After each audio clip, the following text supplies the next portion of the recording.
Hey, welcome to Android App Addicts, episode 608. My name is DoorToDoorGeek. And if you believe that, I got a bridge to sell you. This is the podcast all about Android apps, Android ecosystems with a slight focus towards about more privacy, more freedom, more liberty, less restrictions, and less, you know, iOS type things. This podcast is brought to you by Keith Vincent. I want to thank him for his ongoing support. And if you want to make sure with absolute certainty you listen to this podcast ad free, it's super easy. Just go to patreon.com/Android App Addicts, and you yourself wouldn't have to hear all of the ads for the blue pills and for like mental health things and for all these things that you really don't care about. That's the easiest way to do it. And speaking about the easiest way to do it, we're joined by Ivor. How you doing, my man? Oh, I'm just flabbergasted at the pace of episodes that we're managing to produce. It's been a fortnight since our last one. That's got to be some kind of record. I know. I swore it was a week ago. Then I looked at it. I was like, 2 weeks ago. I said, well, time flies. And fruit flies like a banana. Yeah, no, things have been going great. I've got my new Starlink satellite internet set up, and I can feel the National Socialism flowing through me from it. So yeah, going really well. Getting lots of downloads. And Josh just disappeared. What's going on? Hello? I still see him with that. Okay. Well, look, nobody's perfect. I think the only difference between now and then is if Henry Ford had access to instant availability to everybody, everyone would have immediately realized what kind of person he was. But he still made a banger of a car. So Exactly. so look, I have, and this has been one of my pet peeves since I first voted for the presidency. I don't vote on personas. I don't care if I like the guy. That means nothing. Just like internet service or my automobile. If I like the person, it means nothing. Does it work? You know what I mean? Yep, it works really well. I'm Mhm. really pleased with it. Really Oh, happy. So if anybody out there is suffering under rural broadband, get yourself a Starlink. It's cheaper yeah. and faster. 6 times faster and almost 50% cheaper. Do you know who doesn't like it? Putin. That's about the only person Putin? that doesn't Oh, like it okay. because of the Ukraine, all that kind of stuff. Speaking about Ukraine, hey Josh, how you doing, my man? I'm doing well, Dor. I thought that your segue would be speaking of poutine. Oh, that's, Oh, I'm not getting damn! Josh at all. Critical miss. Critical miss.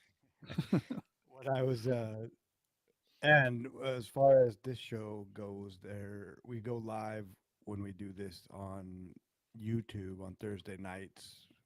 Again, when we do it, but if you're watching, then you can watch Ivor, and then you don't need that little blue pill. Things here are doing well. We had a duck race in our Hmm. backyard last weekend, or on Monday was Family Day, and so there was 20 ducks, I think, that participated, and That's a everybody lot of ducks.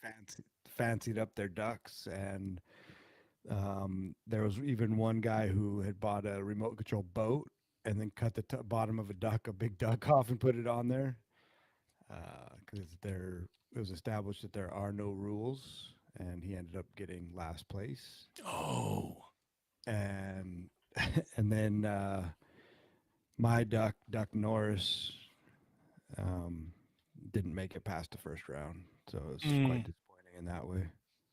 Well, I guess it wasn't double elimination because sometimes we need that. No, I'm gonna push for that next time. And then there's also a medal. Mm. Like they had medals made up, like um, race medals, and the kid got the medal for the fanciest duck. So Hmm. he created an entire pirate ship out of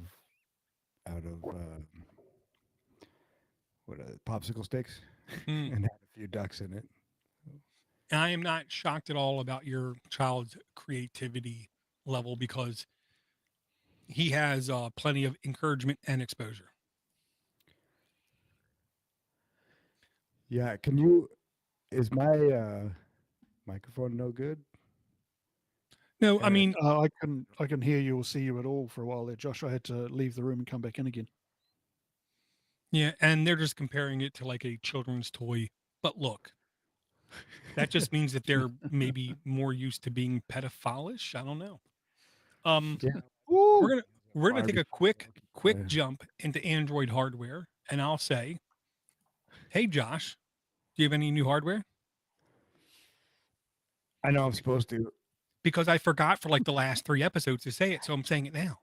Well, yeah, this is the first episode I don't have anything.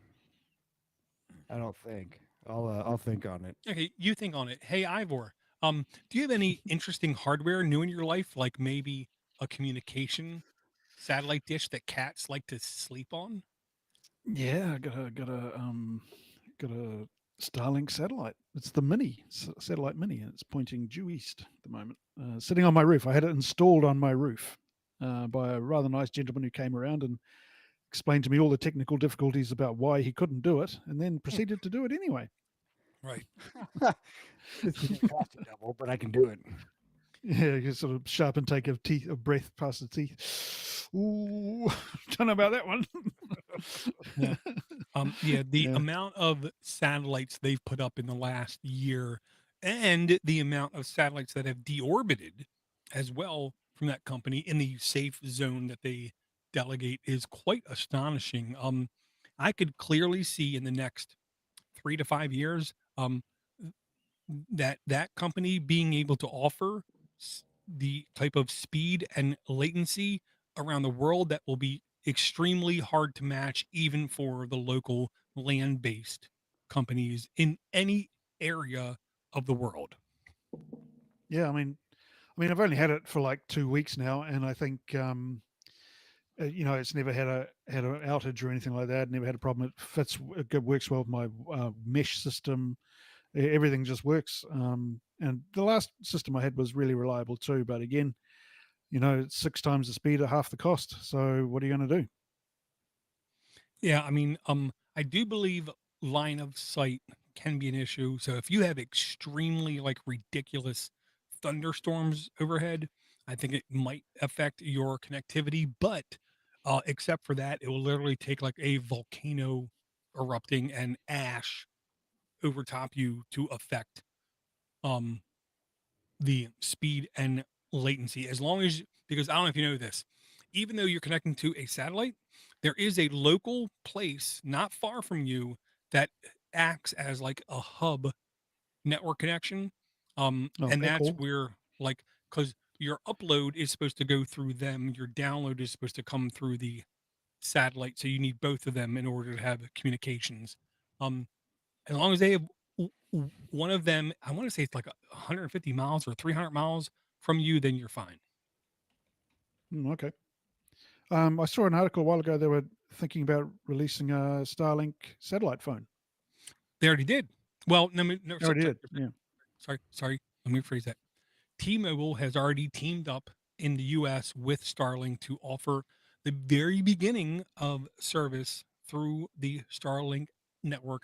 In the very beginning, it's only going to be text messages and things that are available through SMS or MMS. They do plan on offering it for actual audio phone calls, but maybe not for like a year or two. Um, there's no, in my humble opinion, there's no reason why that network could not withstand the normal amount of people talking, FaceTiming, or whatever, just Yep. like any other network. That's one thing I did wonder about. The network capacity, given the number of users on it now, would seem quite low. Um, and whether we'll be able to, once we get up to third generation satellites, whether we're able to get to gigabit speeds, and that would be a game changer. Very good. Well, I mean, if well, here's like a like a KPI, a key point indicator. Um, in the Ukraine, Russia started to hack Starlink. Starlink, in less than 20 minutes, were able to send updates to every single satellite circling the globe. Mm. nobody in the world has ever been able to update stuff that quickly. As soon as that happened, there was like 18 governments around the world that gave their contracts to Starlink. Because if Oh you wow. can do that kind of thing, we're on board with you. Yeah. Um, Yeah. so there's little doubt in my mind that the brightest minds in the world who understand bandwidth threshold and throughput and all that thing are not there. So I wouldn't expect the network to crash.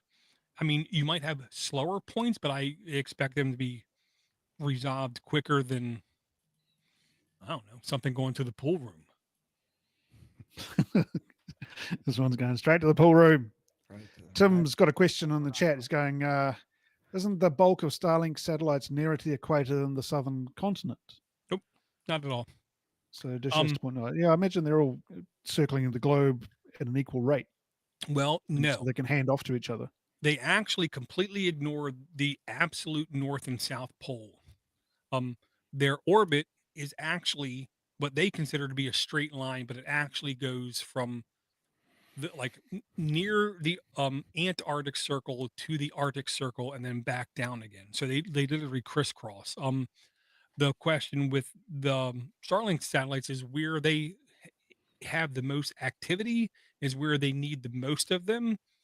But like in Europe, there's a lot of people, so they might not get as much throughput as Australia or New Zealand or Hawaii, just because the number of people in a square foot is less. Right. Okay. So yeah, in the US they're not peak performance, but they're definitely starting to compete. Cool. We've got a lot of people in the chat today. We got Rob, we got Josh's dad, and we've got Eric, and we've got Tim. Welcome everybody. Good to see you. I wanted to know from you, Ivor, what makes you feel like you can put satellites over my sky at night and completely disrupt my view of the stars? Well, as I said, it's the National Socialism flowing through me. The ends justify the means. It's for the good of the people. It's communism. It's like Yeah, socialism. the greater good. Just accept it. Yeah, this is going to work out really well for everyone, I'm sure. Well, and No, I will say you raise a good point there, Josh. in the US we've had people try to arbitrate, well, how much above my house do I actually own? Because there's going to be a limit. Just like if you take a mountain and take a grand of um sand off, when is it not a mountain anymore? It's very hard to you know, draw that line. Well, we had an interesting political furor over here not so long ago. Uh, there's a Pleiades constellation in the sky. Mhm. The Maori, local Maori call it Matariki. It's where Beetlejuice, and you guys have it too.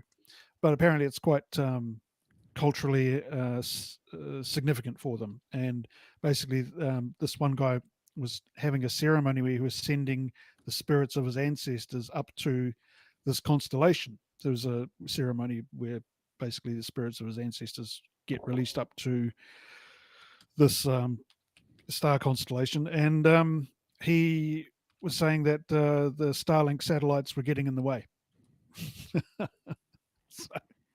So there's all sorts of issues to sort out with, But to me, I think if you're providing fast, cheap internet access to the most number of people who probably didn't have it before, then it's a bit net benefit.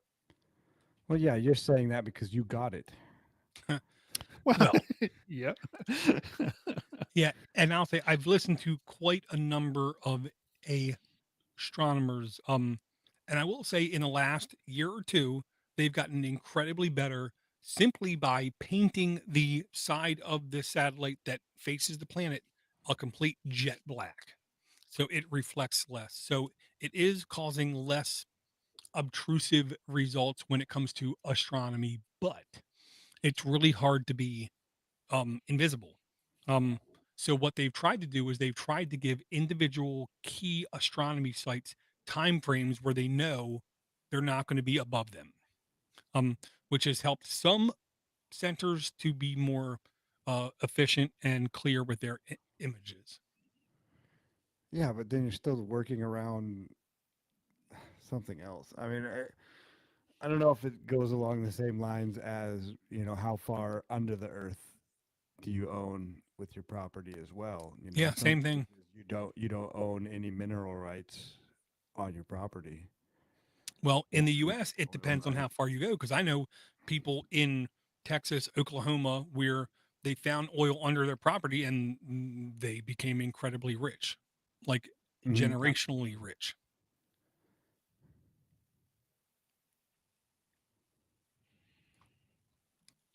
So, it all matters like where you're at. And I will say I am obsessively compulsively addicted to space news, space updates, space things. So as far as it's concerned with like Starlink, SpaceX and all the um Chinese rockets falling onto towns, killing hundreds of people, or the EAS launching their things, or India being successful launching something to the moon. I'm like kind of on top of it. Amazon's getting on the action now, isn't it? It's putting up its own satellite Not network. Amazon, Jeff Bezos doing Blue Origin, where they Blue believe they're Origin. going Yeah. to have a space habitat fully functional when by the time that the ISS expires. Okay. Cool. We'll see. Sure. Because Yeah. that's what we all need, a space hotel, right? Yeah. First, you have to go to the moon for the first time. Why? We don't need to go to the moon. We need a space hotel. That's much closer. That's actually the follow up book to Charlie and the Chocolate Factory is Charlie and the Glass Elevator, and they go Excuse me, it's a Wonka Vader. Get it right. not in the book, not in the Come book. on, come on, man. But that's where the Venetius Canids live. They took over the hotel. Venetius Canids. Yeah. Yeah, I keep Yeah, wanting yeah. to get a piece of that. Well, it could be worse. You could be forced to watch the American NFL Super Bowl. I did not watch 1 second of it. I'm sure. So I don't have any new hardware. Josh doesn't have any new hardware. So we have to try I don't to even like, have a new phone. oh my goodness.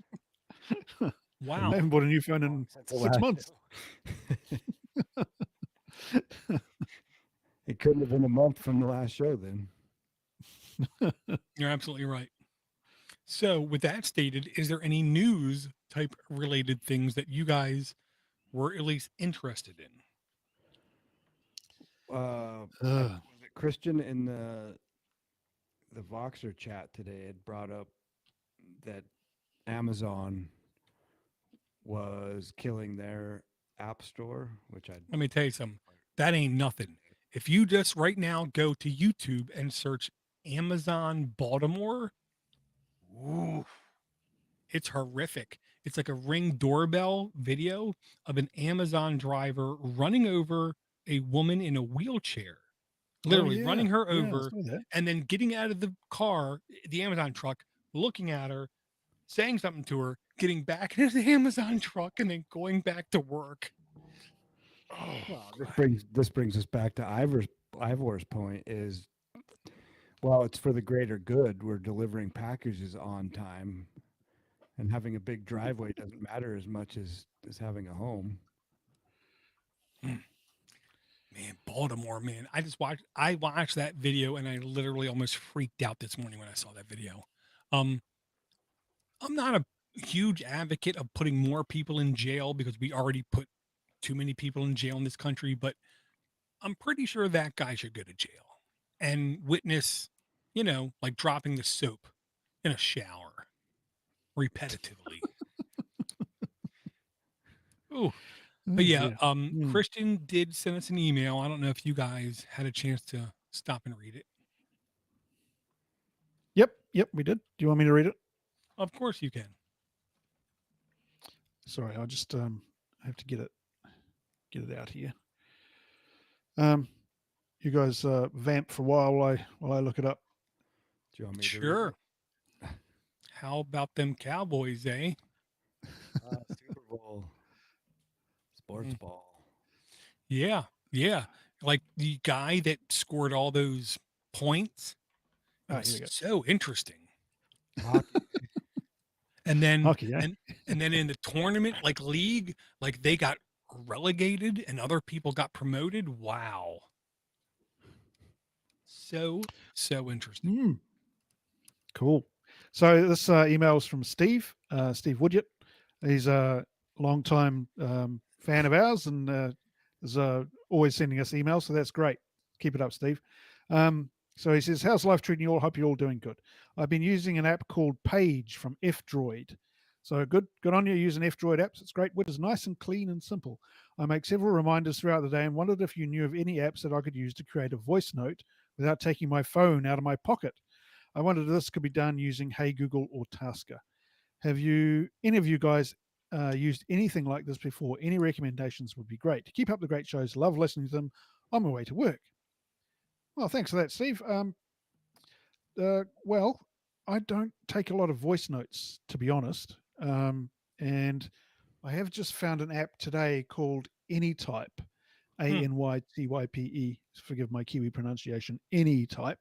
It's called the Everything app. Now, this is kind of this is an open source app as well, and it allows you to take notes and store bookmarks and that sort of thing. But the thing is, it's all stored locally and Hmm. via encrypted storage on your own local net. You can host it on your own network. I've only installed this app today, so I haven't had a huge amount of experience with it.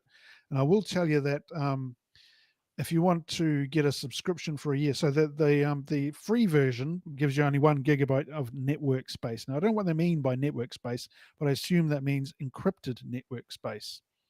Um, and you can share space with you can have 3 shared spaces with other people. I don't know what that means, but the builder level costs $99 a year, and the co-creator costs $299 for 3 years. So the builder level, you get 128 gigabytes of space, and the co-creator gives you 256 gigabytes of space. Then there is another level called business, which is price on request, which really means if you have to ask, you can't afford it. So now it doesn't say anything in here about voice notes, but one thing I do like is that it's local, stored on your local device. It's encrypted. You get a key when you open the app first start off, much like Nostr actually. Hey, there's a point for me because I mentioned Nostr before Josh did. Um, but yeah, so I've still got to spend a bit of time with this app and find out the intricacies of what it does and doesn't do. But it looks pretty promising at the moment. But I don't use any voice notes. The only other one I use is like Google Keep. Again, not using voice notes because I have hearing aids. They have built-in mics, so and option to build in with your a Google Assistant, so you could say, "Hey Google," or tap a thing on your hearing aid, and it will automatically record what you have to say. So if you use, I think if you without taking the phone out of your pocket, if you wanted to do that, you could have earbuds or headphones or hearing aids if you use them. But that's not the extent of my experience with note taking apps. What about you guys? No, I don't do any voice notes. I've been using Obsidian for all my note taking and syncing it Yeah. between my devices. And that well, I'll save it for when we start actually talking about apps. I found a keyboard that's been working pretty well for me. Oh, cool. Very cool. I will say I've never actually even like deeply thought about voice. I mean, notifications, reminders, but when it happened, it was my own voice. I never even considered that, partially because I hate my own voice. But I do think Steve is onto something. Because there's certain things I know when I say to the Goog or to any voice thing, it just doesn't get because it's some Mm. weird like local custom or whatever thing that it never heard of before because it's so small and isolated. So he really got my interest peaked is what I'm going to say. So I'm going to have to keep looking into it because I definitely know there has to be something out there. But nothing I've ever seen in my past will let me say something, record something, and then have that be the exact notification that I hear. Um, Apps like Signal as well. If you use Signal, that you can send people voice messages. So, and there's a function on there called Note to Self, where you can record yourself a voice message and have it Well, in your Note to Self folder. yeah, same thing with Voxer. Voxer has a channel called Walkie Talkie or Walkie, maybe, whatever, to where you can literally record voice notes to yourself. But the problem with I know Voxer is once you record it and you save it and you exit that channel, it isn't marked as new, so you have to remember to go back in that channel to see it. Um, hmm, I don't know. It's me. I'm Interesting sure as question. It's Yeah, something I'm sure as I've things thought like ChatGPT and AI develop, we'll see more of these kind of applications that will just work, throughout the process of you doing your regular activities, and they'll just be monitoring what you say and do and Right. recording it 24/7, and then sending it to the Chinese government. it's called Alexis. Yeah, Alexa. Yeah. It's called Yeah. your Android phone. Well, and I will say this any type does seem incredibly diverse. When I try to like even just find their features, they don't even have a feature list where every application since like the 90s you would pick up the box and turn on the sign and they would have multiple check boxes about the features. And with this any type, they don't literally list features because I guess they think it's beneath them. Um, but it seems like an incredibly flexible peer-to-peer encrypted thing. It's really hard to like nail down. So, Yeah. I'll put mm, the link to the Page app that Steve has. The So Steve sent the link through on F-Droid on his email. So I'll just put that in the chat. Go and check it out if voice notes are your thing. I'll just put the link to any type in there as well. Yeah, If I've thought anybody's about this interested quite in a that. bit, but it's always the point of like taking the phone out and then getting the app and recording it. I mean, it would be awesome just to have. Well, like Tim says in the chat, I wish I could say, "Hey, G, help me remember this thought." Then ask it later what it was I was trying to remember. mm, But that's very, it's all the voice activation and everything else. Like it's yeah. And that's like the conversational aspect that we've been promised for like 40 years. Um, Now, really quick, I don't know if you guys heard about it. There was a exploit exposed by Kaspersky and ESET in the last week. Um, and what it was it was an incredibly ingenious OCR technology that evildoers injected into applications, and the application would request access to your gallery. And if you gave it access to your gallery, it would then look at all of your image and try to OCR certain things. Because some people save, like images of, I don't know, driver's licenses, tax information, or like some other like Bitcoin type information in pictures because they think it's a little bit more secure than storing the raw text. And there was 10,000 applications found that had that like code in it that was ripping the images from your gallery. And of course, I'm sure yeah, like 99.99999% of them were only available in the Chinese market because that's where they always are available.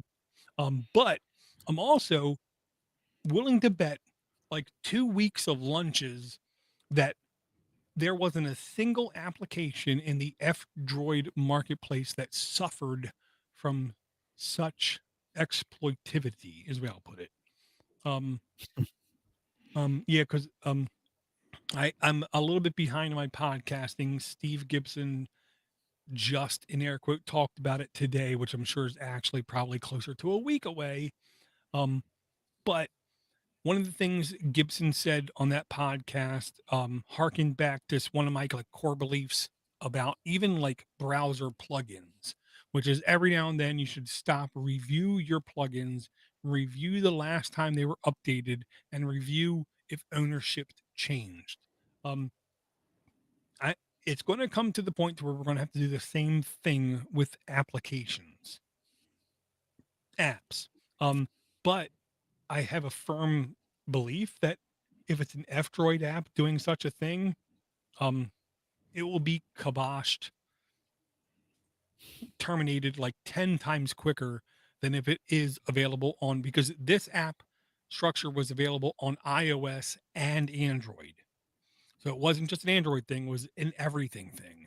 Um, so I think as time, as time goes on, exploits are only going to get better, bigger, thicker, stronger, faster, whatever your adverb is you like to put before such things. Um, but not on F Droid. Mm. Yeah, I would imagine that people will be using. I'm sure they already do using different AI language models to find exploits. I wonder if you could just dump Mhm. dump the code in and say find a hole and how to exploit it.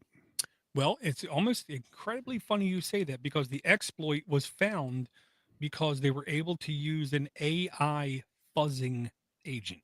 And what a fuzzing agent does is it basically just keeps throwing random stuff at a thing until it, you know, gets something back it thinks is important. And it was an AI fuzzing agent that was throwing information at these applications that then it discovered it was actually doing OCR recognition of images and stealing your data, and of course throwing it to an IP address just happened to be in the far east, like below Russia, and like above Indonesia, and like to the west of Japan, and to like the east of India. Just south Taiwan? of Mongolia. Mm, yeah, something like that. I mean, it's So a yeah, it's Any a good idea. strategy. I mean, might as well use OCR technology to mine people's images. yeah. Well, at least they're consistent. Um, well, there's another email that is actually the one that you were asking Ivor to read, Mm, Oh, sorry, Ben. which I can read now if you want to. sure. It says, "Hi, Door. I drifted off into other things that grabbed my attention, I'm afraid. However, a new car that has Android Auto rekindled my, rekindled my podcast listening.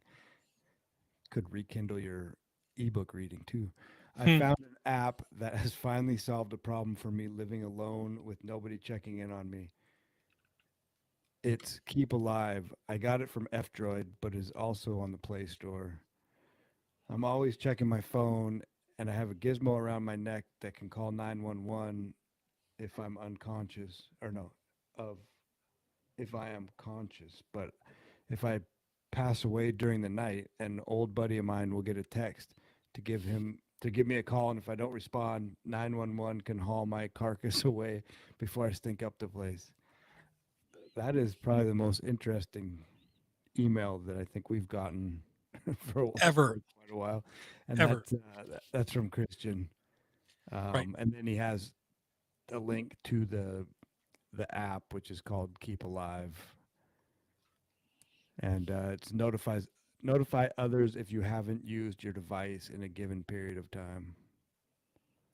Right. Well, I'll say first off, I don't care if we've never talked. I care, or if we've like hung out for like 20 years, kind of thing. Give me your information. Give me your phone number. Give me whatever, whoever you are, and I will be happy to ping you, ring you, ding you, whatever, every X number of hours. Because I care about everybody, and because I really hope people care about me. Um, with that stated, this is the kind of thing I hate to say, man. As time goes on, it's needed. Like we're gonna need death things for anything that we're on, whether it's Noster, whether it's Blue Sky, whether it's Facebook, whether it's X. I'm sorry, there's no such thing as X, Twitter.com, or any of these kind of things, even Voxer. Um, it's one of those things I hate to say we're going to need as time goes on because, if I were tomorrow get into an accident, um, and like die, how are you guys going to know?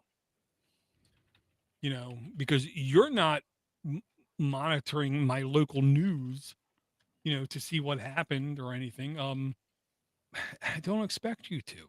Um, so yeah, these are the kind of apps I just think are more important. But also with that stated, there are so many people I've met in my life. We can give this app to, um, and we're never going to know if they die because they don't use their phone for like 10 days at a time because they're like old people.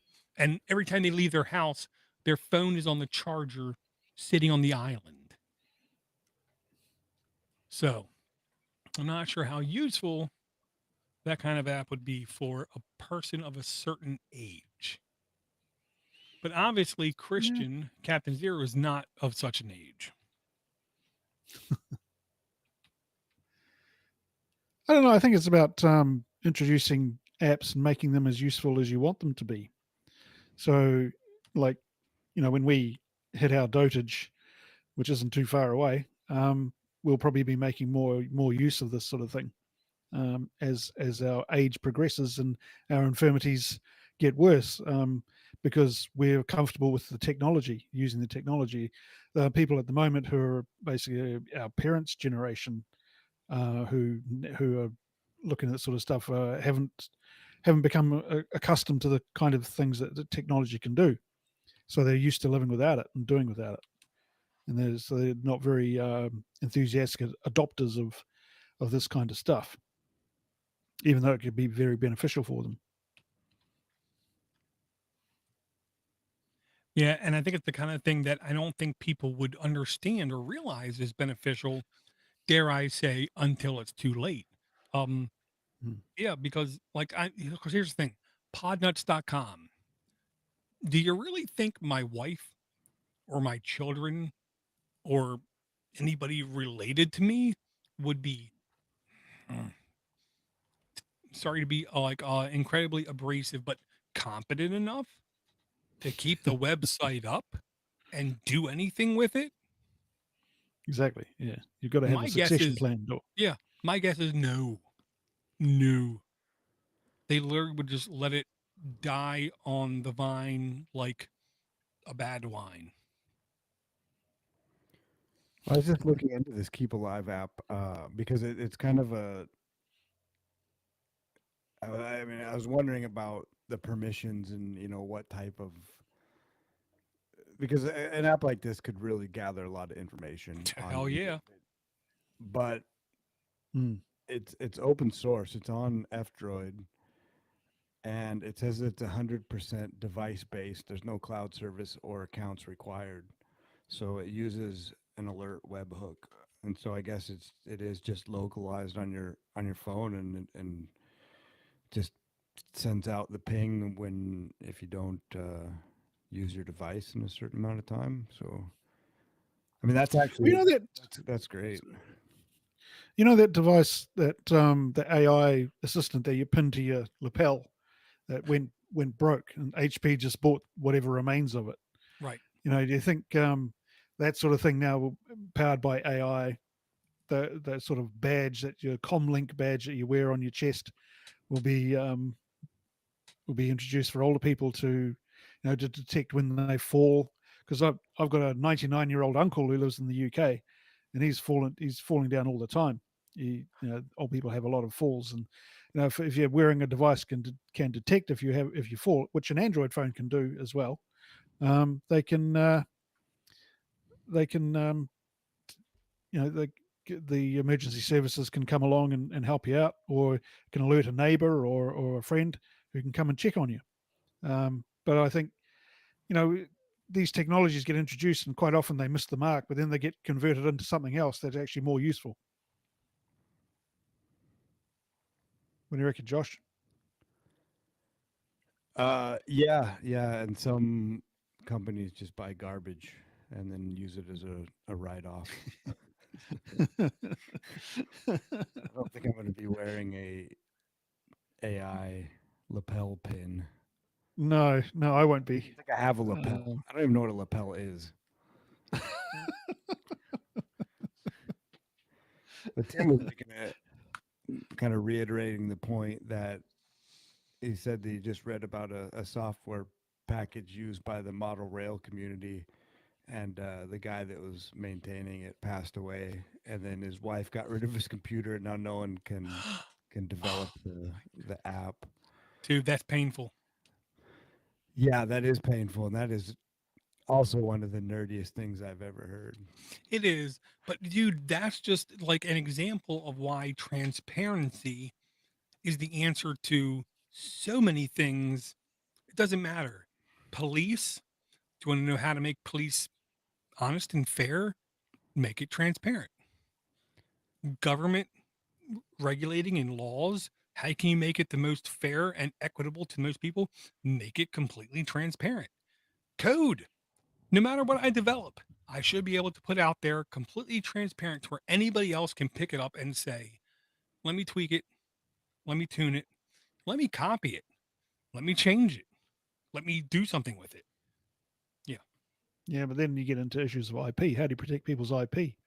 Well, if Right. your goal is to make money, go over there and we won't worry about you because you're not looking out for the betterment of humanity or culture or your Flex own budget. even existence.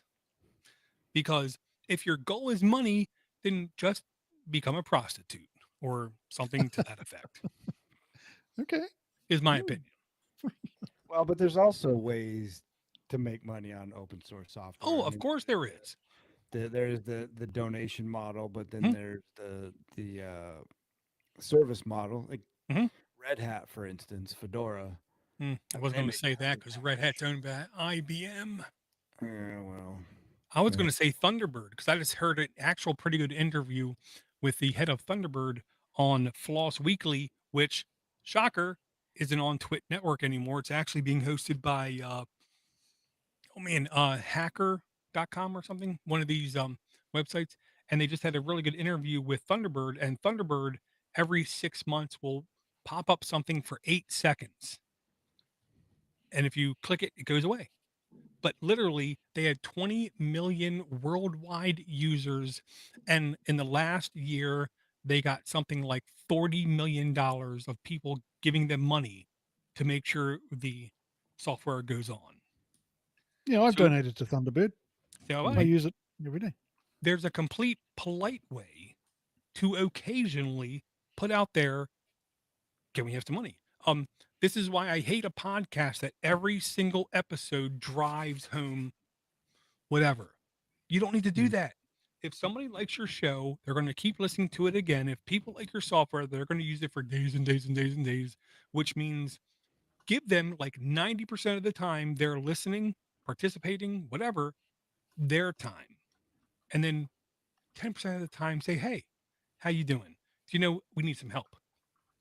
And that's how honestly I believe you get your best results. And Thunderbird, the guy said, we swear we're going to do everything in our power to make sure nothing is ever behind a paywall, except if it's completely useless or pointless, like color schemes or background images kind of thing.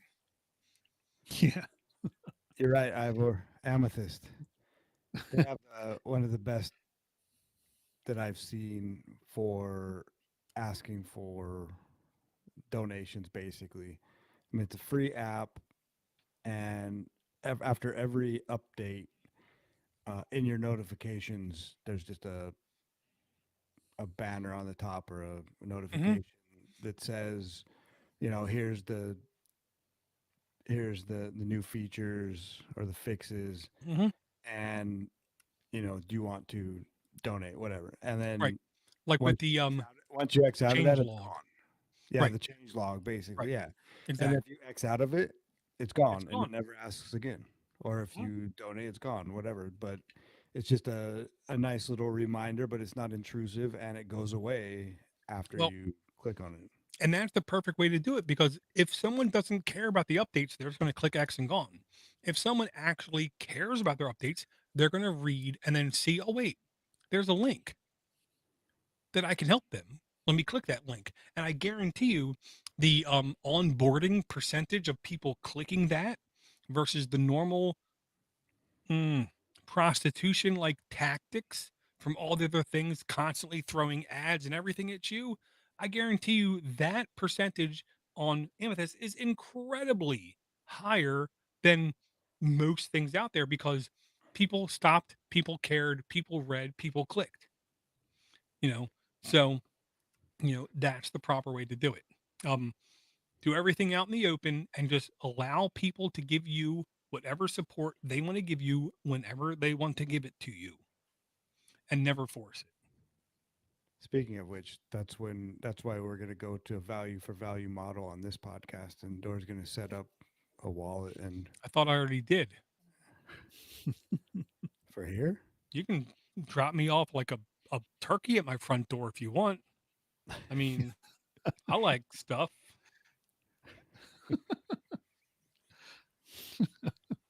I'm not particular. I'm just lazy. There's a difference. Well, isn't it an issue with being able to edit the RSS feed No, as I well? can put anything in my RSS feed. Holy moly, man! It's just a link, right? What's that? It's just a link. Well, it's just adding a tag in the item for the episode. Okay, well, that might take a little bit of brain cells. Well, I can help you with it. Oh, sorry. Okay. There's not many things I can help with, but that might be one of them. Oh dear, oh dear. Hey, should we talk about some apps? I thought we already were. Yeah. No, I thought we were talking about Nosta. Well, then you take the reins. You grab the bull by the horns and shove whatever you want in things. Driving this train. It's a dangerous thing to say to Josh. I almost thought I was saying it to you. Oh, me. Sheep farmer. Hey, I sent a wee thing around the Voxer chat the other day talking about the Android system key verifier app. Now, this came out in November. Apparently, I'll put the link to the article. There's an Android Authority article. Thank Came you. out in November. I'll put the link in the chat. Hang on a sec. And I'll put this in the Voxer chat as well. I was just going through the apps on my phone, and this pays for regular users to do this occasionally as well. You've got to spare 5 minutes. Just have a look and see what's on your phone, because the Android System Key Verifier app is an app that Google has automatically applied to everybody's Android phone, Right. without your saying so, without your permission or approval. Mm-hmm. And it basically opens up a backdoor into your encrypted chats. So I think at this stage it only applies to Google Messages. But basically it's verifying that the encryption keys are valid. I was a little bit put out, or a little bit perturbed by this, because I didn't like the idea of Google being able to put apps on my phone without my knowledge or consent. Other than, of course, but when you buy an Android phone, it's full of bloatware. So just a note to people: if you're not very happy about this, and it's unclear about whether they'll be able to expand the capabilities of this particular app to other chat apps other than Google Messages, I suspect they will be able to. So just a description about what it does. So implements key contact keys feature that Google announced as part of Android 15. The app itself works on Android 10 and only requires Google Play services to function. So your device doesn't actually need to be running Android 15 in order to run it. So blah, blah, blah.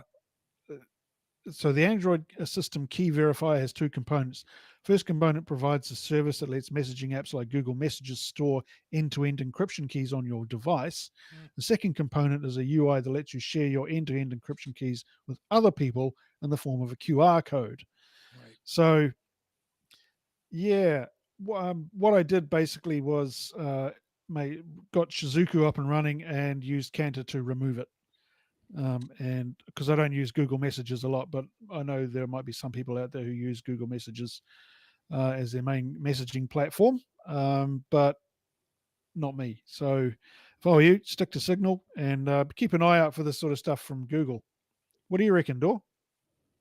Well, first I'll say this is apparently the exact same structure of functionality that was introduced into iOS 17.2 with the exact same name of contact key verification. So the way I would describe this to the layman, to like, the soccer mom is this is what will enable the special color check mark next to a contact, believing Right. that you have a greater amount of trust between the two when it's really not a greater trust amongst the two, but it's the greater trust with this source person. It means that Android, Google trusts these contacts more, or Apple trusts these contacts more, which just means that yes, they have their hooks deeper in, further in, tighter in to every bit of your communications, to where if you were to say, I would like to kill the president of the United States, you might have a visitor on your doorstep in Yeah. a matter of hours. Yeah, this is the kind of intrusiveness that I find like nearly repulsive, like almost like a fascist level of um you know um insight into individual personal communications. Yeah. Well, if you think that's bad, what about the Android system's Safety Core, which is again another app that's magically appeared on your phone that will scan all your photos and look for child pornography? Well, I'll say mm, okay. The only thing that I will say about that is positive, because I got to be the devil's advocate here because nobody else will be, Yeah, yeah, yeah. is at least this tries to say it's only applicable right now when it's on a child's device, because Android, when you set up a device, you got to say, is it an adult or a child? And right now, this is supposedly only being used on a child's device. And what it tries to say is the only person who will be notified is the person who is the parent, um, which I'm sure right now might be the case, but I'm also sure in a week or a year or whatever will not be the case. Well, I mean that's great Yeah. because that's what I want is more Google interaction with children. Yeah, because they've been It's only, so good at it in the yeah, past. it's only on kids' phone. Don't worry about it. Oh, okay, thanks. It's helpful. Yeah. Yeah. Now, I'll say the benefit, the plus, again, devil's advocate, to this safety core is at least you as a user have the native ability to uninstall it without having to dip to any root measures. Yeah. That doesn't mean it won't be installed in a month with root privileges, but at least right now, you as an individual user have the ability to uninstall it. Um, yeah. Well, it's just like soft rolling out anything else. It's I mean that's the technique. Like you can't just fight everyone. You have to take their guns away first. You can't just make a law that takes away all your rights. You have to systematically remove them. And so that's oh here we're gonna put this out. Oh don't worry, you can take it out, but then people will just forget about it and it'll be part of Well, the operating system within no yeah. time, I'm sure. The tyranny of the default. If you have to rely on somebody to do something to make themselves safer, more secure, or whatever, the likelihood of them doing it is slim to none. Um, But I but mean this is also Graphene OS or an alternative operating system on your phone is I don't know if it's a perfect answer, but for now it might be the best alternative. Yeah, or wireless ADB alternatives like Shizuku, where you can actually get some root level access to the apps that are there and take them away, Right. which you wouldn't be able to do on an Android, on an iOS phone. You're stuck with what you got. Well, on either of them is the way I'll put it.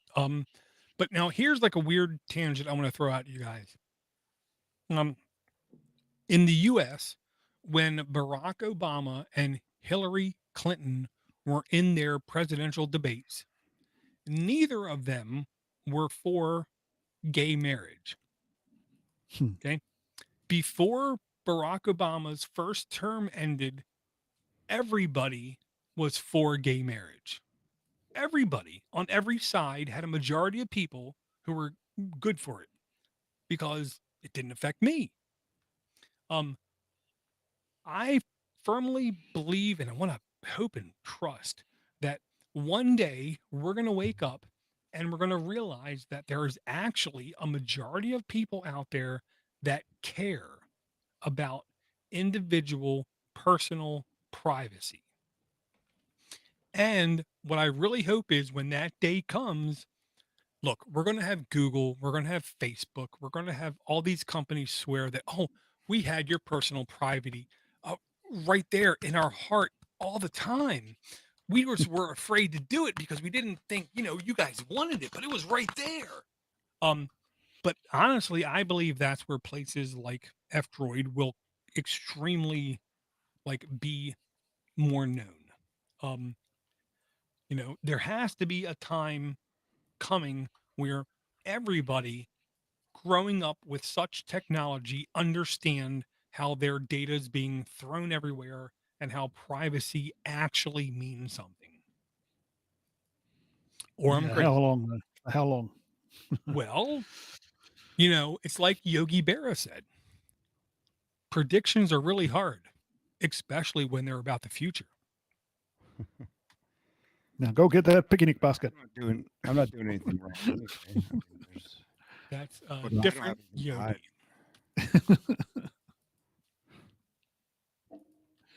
Yogi. Yeah. Well, and I'll say, one of my like behavior things is whenever I copy paste anything anywhere on any device I own, the first thing I always ask myself is like how secure, how private, how important, how dangerous is this data that I have?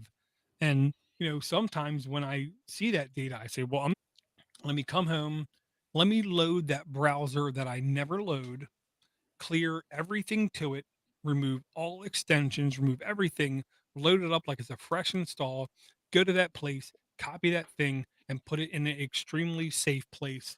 Um, One of the extremely safe places I have is called Standard Notes. Standard Notes is an application I brought years ago, and then one of the best features of um, Standard Notes is if you lose your password, you're screwed. That's a proof of actual supremacy in security. Because if you can request a place to give you a password reset and then you can get into your contents, what that means is anybody in the world can send them a password reset and get into your stuff. So if you have a system like Standard Notes to where you can't send a password reset, that means nobody in the world can send a password reset. It Mm. means it's incredibly more secure than any of those other solutions. Um, so that's where I right now store my, you know, tingly bits is the way I'll put it. Tingly bits. For it, you have a link for it, Dor? Standard Notes. Yeah. It's completely free for ASCII characters. If you want to upgrade to have pretty formatted text or images, it costs money. But right now it will sync ASCII text to any device, text characters anywhere, completely free. As far as I know, completely unlimited amount of notes, um, completely secure. It's been pen tested. It's been third party audited by multiple sources, and I haven't found anybody that has found any exploit onto its surface.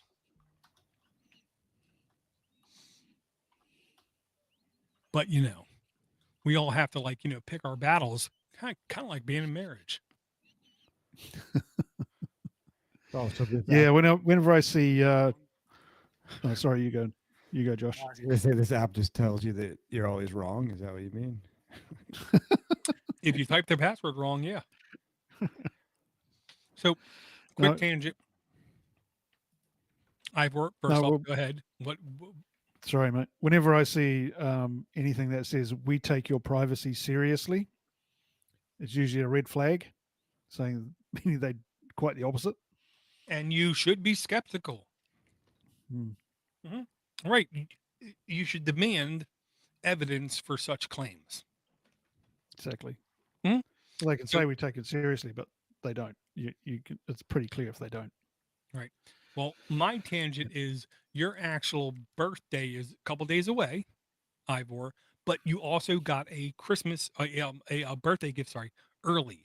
And I really Hmm. want to hear your experiences on that sweet piece of hardware you got. Oh yeah, I got a new piece of hardware. I'll just grab it out.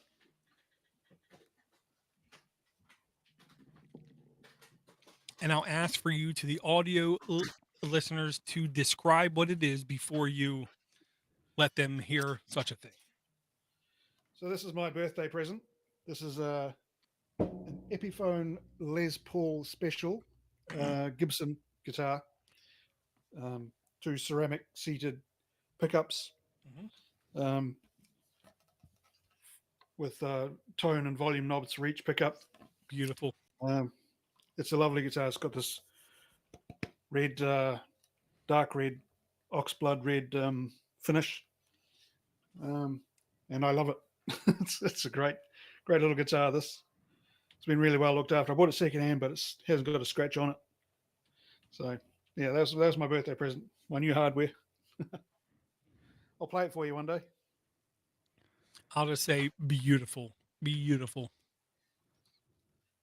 And of course, Jim Davis says, play some Led Zeppelin. There's my Strat. No, nice, nice, nice. Police line.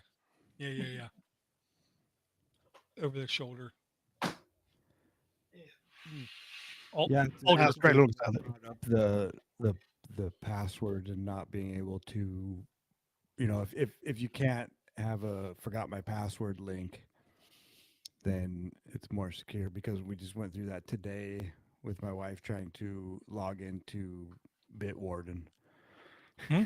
She couldn't remember her password, and luckily we found it, but it's just one of those things where you're hooped. It is like Bitcoin keys or Nostra keys. Like you Mhm. you lost your Nostra keys, right? Or your Whatever the API key, private key was, yes. yeah, and then I mean, there's just Because I didn't properly back it up because I'm an idiot. that's the thing with self custody, and I mean, it's the most secure form of security, but it also puts you puts the responsibility onto you. Right. It If makes you the not, administrator. yeah, exactly. Mhm. Well, I mean, the first thing I always do to determine anything's safety is I literally try to put a 800 character password in. And if they don't accept it, I know they're not secure because they should never be storing the password. They should never care about how long your password is because they should always take your password and hash it to a given length, whether it's 8 characters or 800 characters. When they hash it, it should always be the exact same length. So when I first went to standard notes, I literally put in a 800 character password and it took, and I was shocked. And then when I found out there was no password reset, I said, well, this is how you're supposed to do it. That means I am the administrator. I own the keys. I am the end. And if I forget my password, all my data is completely gone forever. There's no president getting into my stuff. There's no government getting into my stuff. There's no dictator getting into my stuff. China can't even get into my information unless they're really good at guessing 800 character passwords. Oh yeah, that's one thing that just bugs me to no end is when you go to do a password and it has, and even like someone like, oh, under 24. There's one that I did, it was like 18. You can only have 18 characters. Like what? You don't have the hash capacity or the storage space or what? Like, what's Well, going on here? here's my trivia question. Do, do, do, do, do, do, do, do, do, do, do, do. Like cheap game show music. When do you think the first operating system introduced the idea of salting and hashing? Not just hashing, but salting a password with random stuff before hashing it.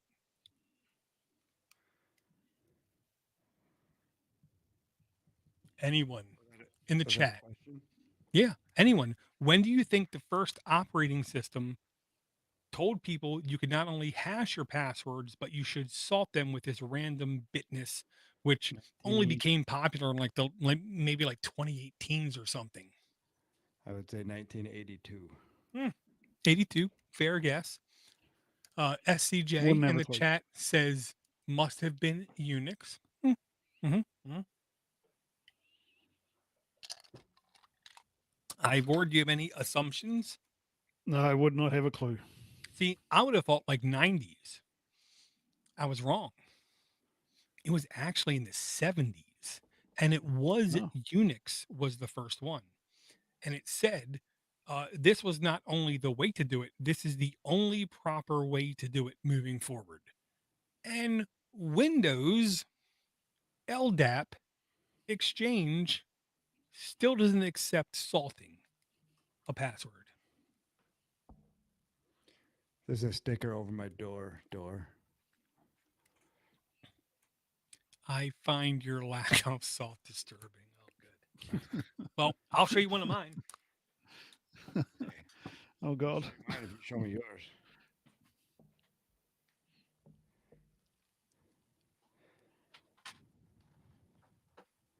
What have you played on that guitar?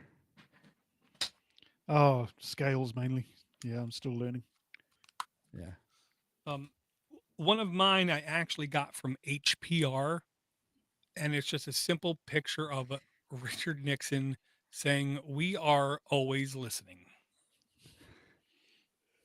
Sounds about right. because it's true. Yeah, they still can't take voice messages properly. Well, yeah, Notes. So I'm going to say that we have had some really good conversations and really good topics. So I'm going to encourage you guys to like peruse through anything you had left. Oh Just yeah, try to. I haven't even started yet, Dor. That's what she said last night. But go ahead. I, Then th- I think we might have brought. I think we might have brought this up before, but this is the keyboard that I've been using for the last probably week, and it's Futo. Open source. It's not on F-Droid. You have to add the repository on F-Droid if you want to use it, or you could use Obtainium to install it. But it has the swipe texting, Mm-hmm. and it actually works better than any other ones. Um, yeah, and it's good. I think this is where I've settled, and it does voice to text as well, which I haven't used because I don't know, I never use voice to text. Now the only issue that I'm having is that I still can't find the messaging app that I'm looking for. Hmm. I tried Fossify again, and it's just amazing how difficult apparently it is for two things. There's two things. There's Hmm. MMS and group texting. Hmm. MMS. Yeah. Yeah, but the group texting I just don't understand. Like the most of the messaging apps, I have group text going with some people, and I put something in there, and it individually sends messages to everyone, and then it Right. just blows up the whole thing. Mm-hmm. And then with MMS, it won't allow, like the one that I'm using now. I went back to is Quick, but it doesn't do video. I can't put a video in it. Hmm. Short Mm, video clip mm. or there's no video. So I'm at a loss really. I don't understand. Yeah, it's the combination of the keyboard and messaging app.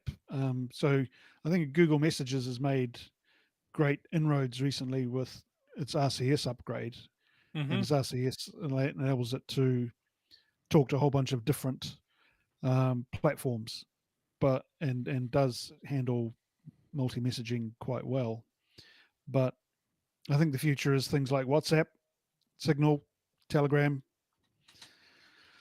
Yeah, I know you're You're right. shaking your head, Door, but I know, but you're right. I Yeah. hate to say it, and it's because text is going to die. SMSs are going to die well, because they're not encrypted. Fine, but what there's just I my friends are all Luddites and well, nobody's Yeah, going to use something other than I mean my dad who's in the chat who's like 140 years old he uses Signal. We talk in Signal, but most other people that I know like it's just SMS or nothing. well. I mean, here's like one of the like weird truth things. This is I'm going to relate it to PDF because PDF Adobe said was an open standard, and since it being an open standard, anybody can do anything to it. But yet, if you had a third party application try to open a PDF document, sometimes it just completely crapped the bed.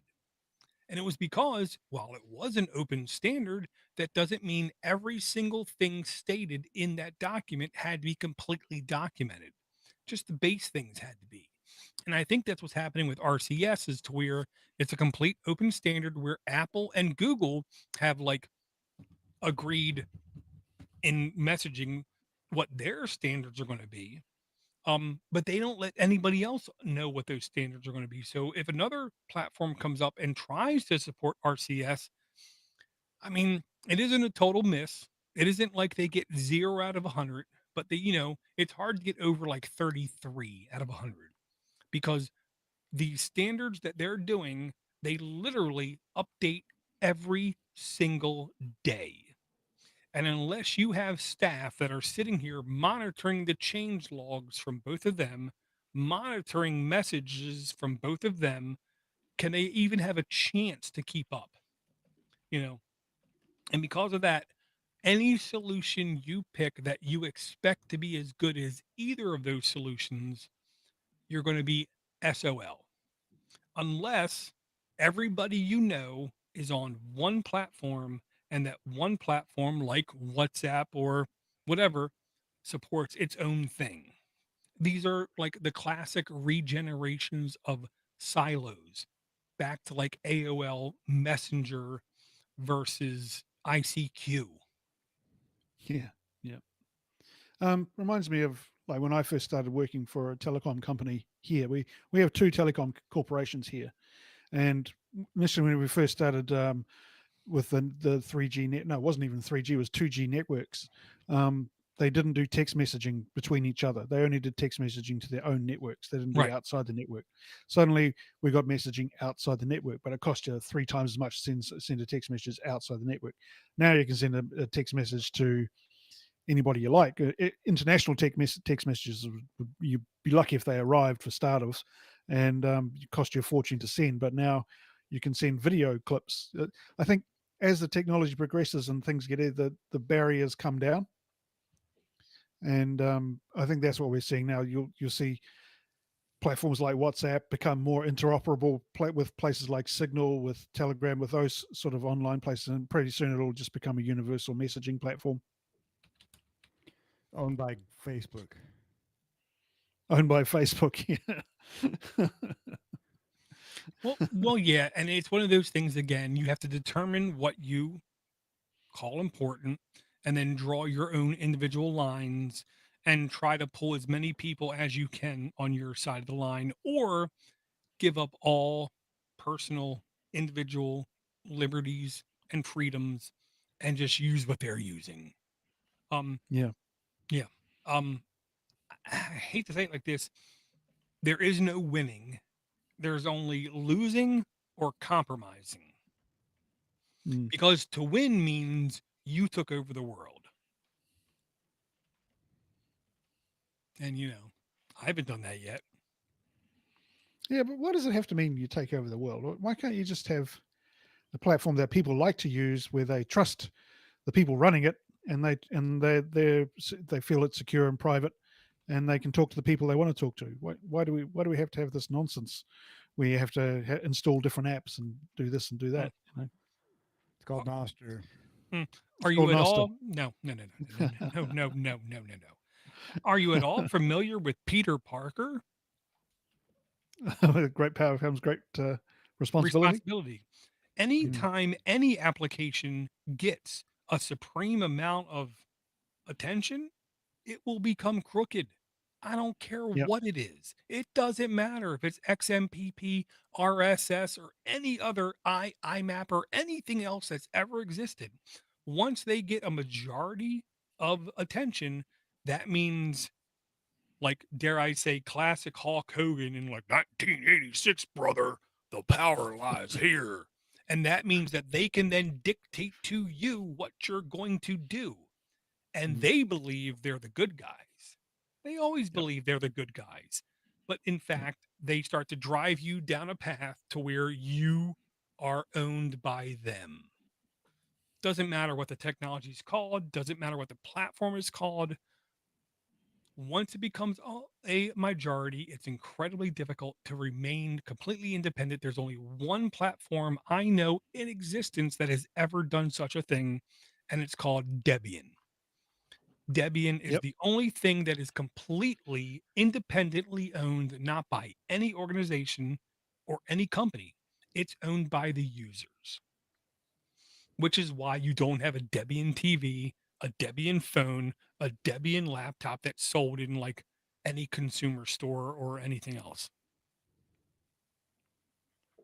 But I Yeah, it's true. digress. Mm. Mind Well, you, if there's a messaging platform that 90% of the people on the globe are using, then I don't want to have anything to do with it. Exactly. That's the other Groucho issue as Marx. well. Yeah, I don't want to Dude, be a member of a club that will actually let me in. right. And I'm going to say he first said that in like 1954, Mm. 55. Yep. And Well, that's he's why they right. started the Groucho Club, wasn't it? Yeah. so I was just looking at RCS as far as an open source RCS messaging platform or app, and it says that the part of the problem is Google, and there's something about they have it's kind of a walled garden, so it's not open, or Well, I don't quite understand. you have to agree to their standards. When you agree to their standards, then you basically signed a agreement to where you can't mention some of their things outside of their communications. And then they let you have like open jacket look into their API. But you can't document it. You can't tell anybody else about it unless they agree to it too. So it's not open. I mean, it's not a. No, not at all. It's it's an open standard. It's not open code. It's not open source. It's not open projects. It's What not the hell free does that software. mean? It's an open Dude, standard, but it's not it's open just source. like I don't it, understand. it is exactly like the words open core. All that means is if you let me slip it in, I'll be happy. You won't, but I will. Just the tip. Kind of thing. Yeah. Dude, one of That's my favorite YouTubers of all time, Mike Matei, who is one of the most belligerent, like cussing people I've ever heard in my life, released a game series where it's literally like only like 2-minute videos and it's literally called Just the Tip. And what it is, it's you're playing Castlevania NES and you just need to get past this part. Well, here's just the tip. But the entire time he's completely insinuating the other just the tip. And it's just like one of the best web series I think I've seen in like 20 years. Just good stuff. I love that double entendre when it's done in such a tasteful opinion to where I could show my kid and he'd be like, wow, I can get past that part finally. And then my wife will be like, oh my God, I can't believe what he just said. Mhm. So Yeah. I guess this is just a plea for help from anybody that's listening. a good open source Android message app that can actually do MMS and group texting. It's apparently the hardest thing to find. It's a unicorn. Well, I Might have to write mean, one yourself, Josh. You make a fortune. Well, that's it's it. Is Google is Gboard open source? absolutely Not not. either. Hell I don't no. even got to look. No. I don't even got to look. There's no way it's open That's source. the thing. Is like what somebody forked that thing, but Well, I guess not. and it's because it constantly requires connecting to whatever they're connecting to, where at least with the Futo keyboard you have, it's trying to stay all on its own device. Mm, Well, I have read people that install the Gboard and then just cut off all communication right. for it. And I'm sure it works, but I'm also sure if I took the Olympic sprinter and cut off his foot, he would still be faster than I am. It it doesn't mean he's going to be as good as he could be. Um, yeah, I mean, this is where I hate to say it. We're going to need to like be better, like 1,000% better than Apple messaging, Google Messenger, or anything else in order to pull the normal user over to something else.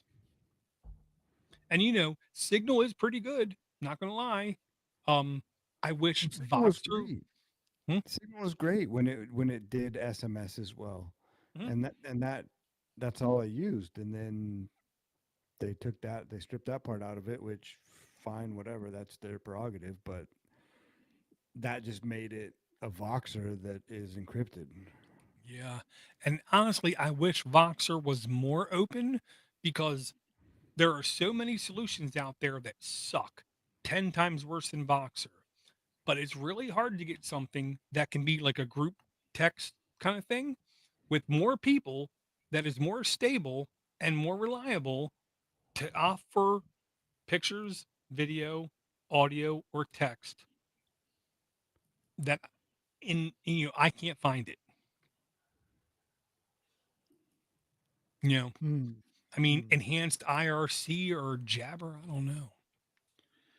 Well, that's It's it. almost like we need a device on our wrists that we can just talk to.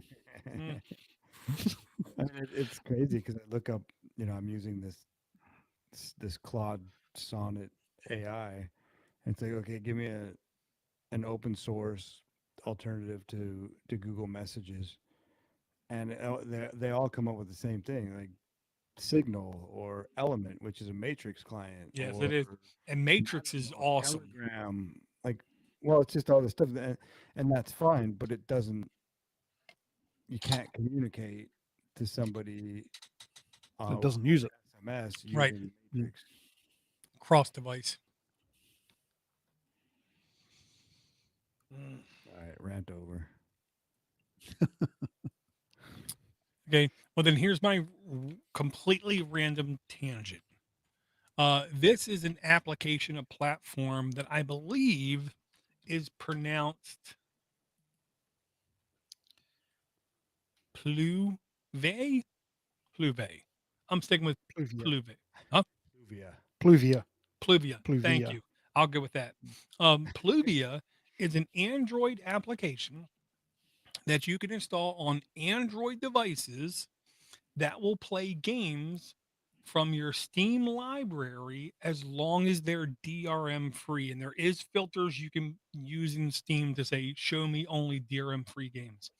And what this literally does is it connects to Steam with your user credentials through a completely trusted OAuth type mechanism and then accesses your libraries.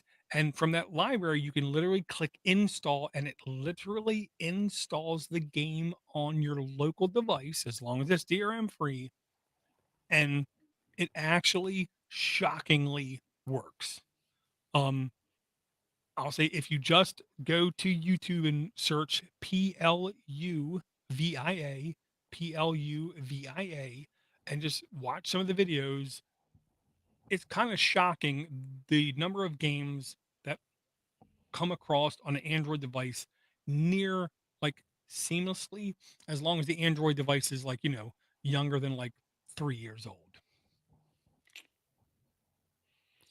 There are great pains to point out it's not affiliated, endorsed, sponsored, or developed by Valve Corporation. Nope. Do not report any bugs found in this project to them. That's right. So, Yeah. what kind of games do you play on this? Well, I honestly first, what I did was I first looked at my GOG library Yeah. because everything on GOG is completely DRM free. And there are certain games where I got in bundles, so I have them on both platforms. So I know if I have it on GOG, when I look at it at Steam, the likelihood of it being DRM free is great. So there was at least 2 or 3 games. Oh man. See, this was like 3 weeks ago now. So, if I've got games on GOG, I could use this to play them on my phone. No, Is no, that what no, you're no, saying? no. It's on Steam right now. It's Steam only. They do say they're going to add access to other launchers. Will probably be the most plentiful, but right now it's just Steam. So on Steam there is a tag you can put in that is DRM free, and it will show you everything in your library that's DRM free. Um, and just Right. literally all you have to do is look at the game, and if it looks insanely awesome real life, it ain't going to run in your Android device. Yeah. But if it looks like something that could have been a console game like 8 years ago, there's a chance it's going to run really good. Cool. Sounds great. Yeah, I was shocked Super. when I first saw this because I thought it was complete bull crap and it was just going to like stream my games from a computer, but no, it was actually installing them completely locally. I had visions of being able to play Wolfenstein on my Android phone with this. Yeah. Doom, Wolfenstein, Rise of the Triad, Descent 2. Yar's Revenge. Dude, Yeah, that's revenge. don't tickle my testes. Not what you were saying last night. Oh, Jesus. Well, we want it to last. CJ. Christ. Was it CJ? In the chat, just sent a link as well, which is Amazon just killed useful Kindle USB feature. Mm-mm. They didn't kill it. They annihilated it. Did you hear about it? No, but this does fit in with we were talking about Amazon before. Mhm. And I've been looking at. I want to get an e-reader, but they're the Kindle ones are like $400. Yeah, and they're only black and white. I want a color Fine, e-reader. What's that? I want a color e-reader that accepts open standards. Lenovo does those now, don't they? What? Lenovo came out with a color e-reader. I would love for you to give me a model number or a link because I never heard of that. I've heard of a couple like Swiss companies or German companies putting out color e-readers, and they're just like in like version 1 or 2. Right. But like No, it was a Wonder as well because I did some research on them and stuff and just sort of like how do you putting books on that with the Kindle, it must be tied pretty heavily into the Amazon ecosystem, so then you have to only put on the books that you get through Audible or not Audible but whatever the Amazon books. No. Before, what you could do is you could download Caliber, yet 80% of the world calls it Calibre, even though it's spelled Caliber. If you download the Caliber app and put it on your device, whether it's Windows, Mac, or whatever, you could take nearly any text-based book, EPUB, Kindle, or whatever, and you could push it to your Kindle device. They're putting out an update to all their Kindle devices that will not allow you to push any content to it from a USB connection, which means with all Kindle devices in the future, I want to say it's like still like 30, 45 days away. The only way you're ever going to be able to get any content on it is from a secure connection from an Amazon server itself. So you're going to have to either jailbreak a Kindle device, or you're going to have to find a third party, non Amazon owned device in order to get EPUB text based um, ebooks to your device. Yeah, and that's the thing that's when you buy a product from somewhere like Amazon, and I mean you can expect it to happen like this. It's sort of like I've got uh, an InReach, a Garmin InReach, Mm-hmm.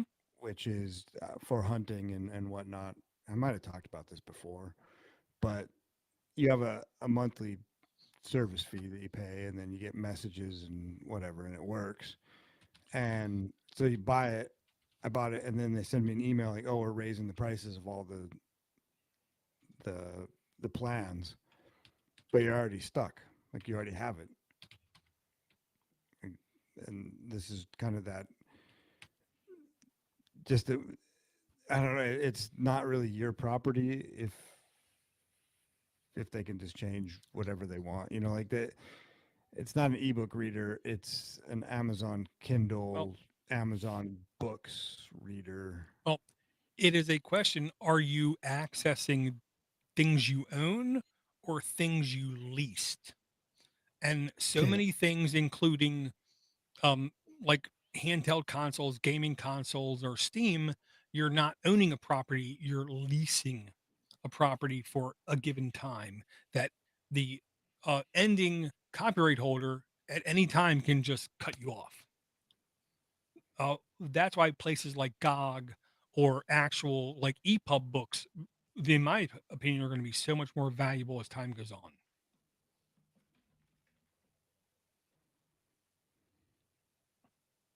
Probably. Yep.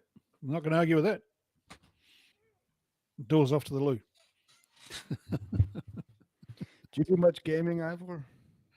Not a great deal, no. About the only game I do play is Civilization 6 when I'm sitting in the bath. I have my laptop on a board there, and I play Civilization 6 for about an hour, and then I get out the bath. Sure, it doesn't do my laptop any good. What games do you play in the bath? I used to listen to this show and watch it in the bath with my laptop. Oh, really? Oh yeah.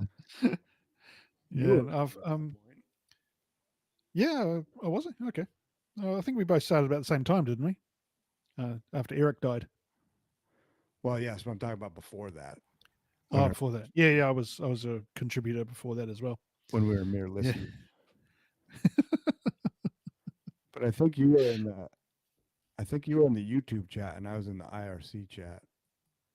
Yeah, I was on the YouTube chat, and then I went on to the IRC chat on the Podnutz website, and that was good.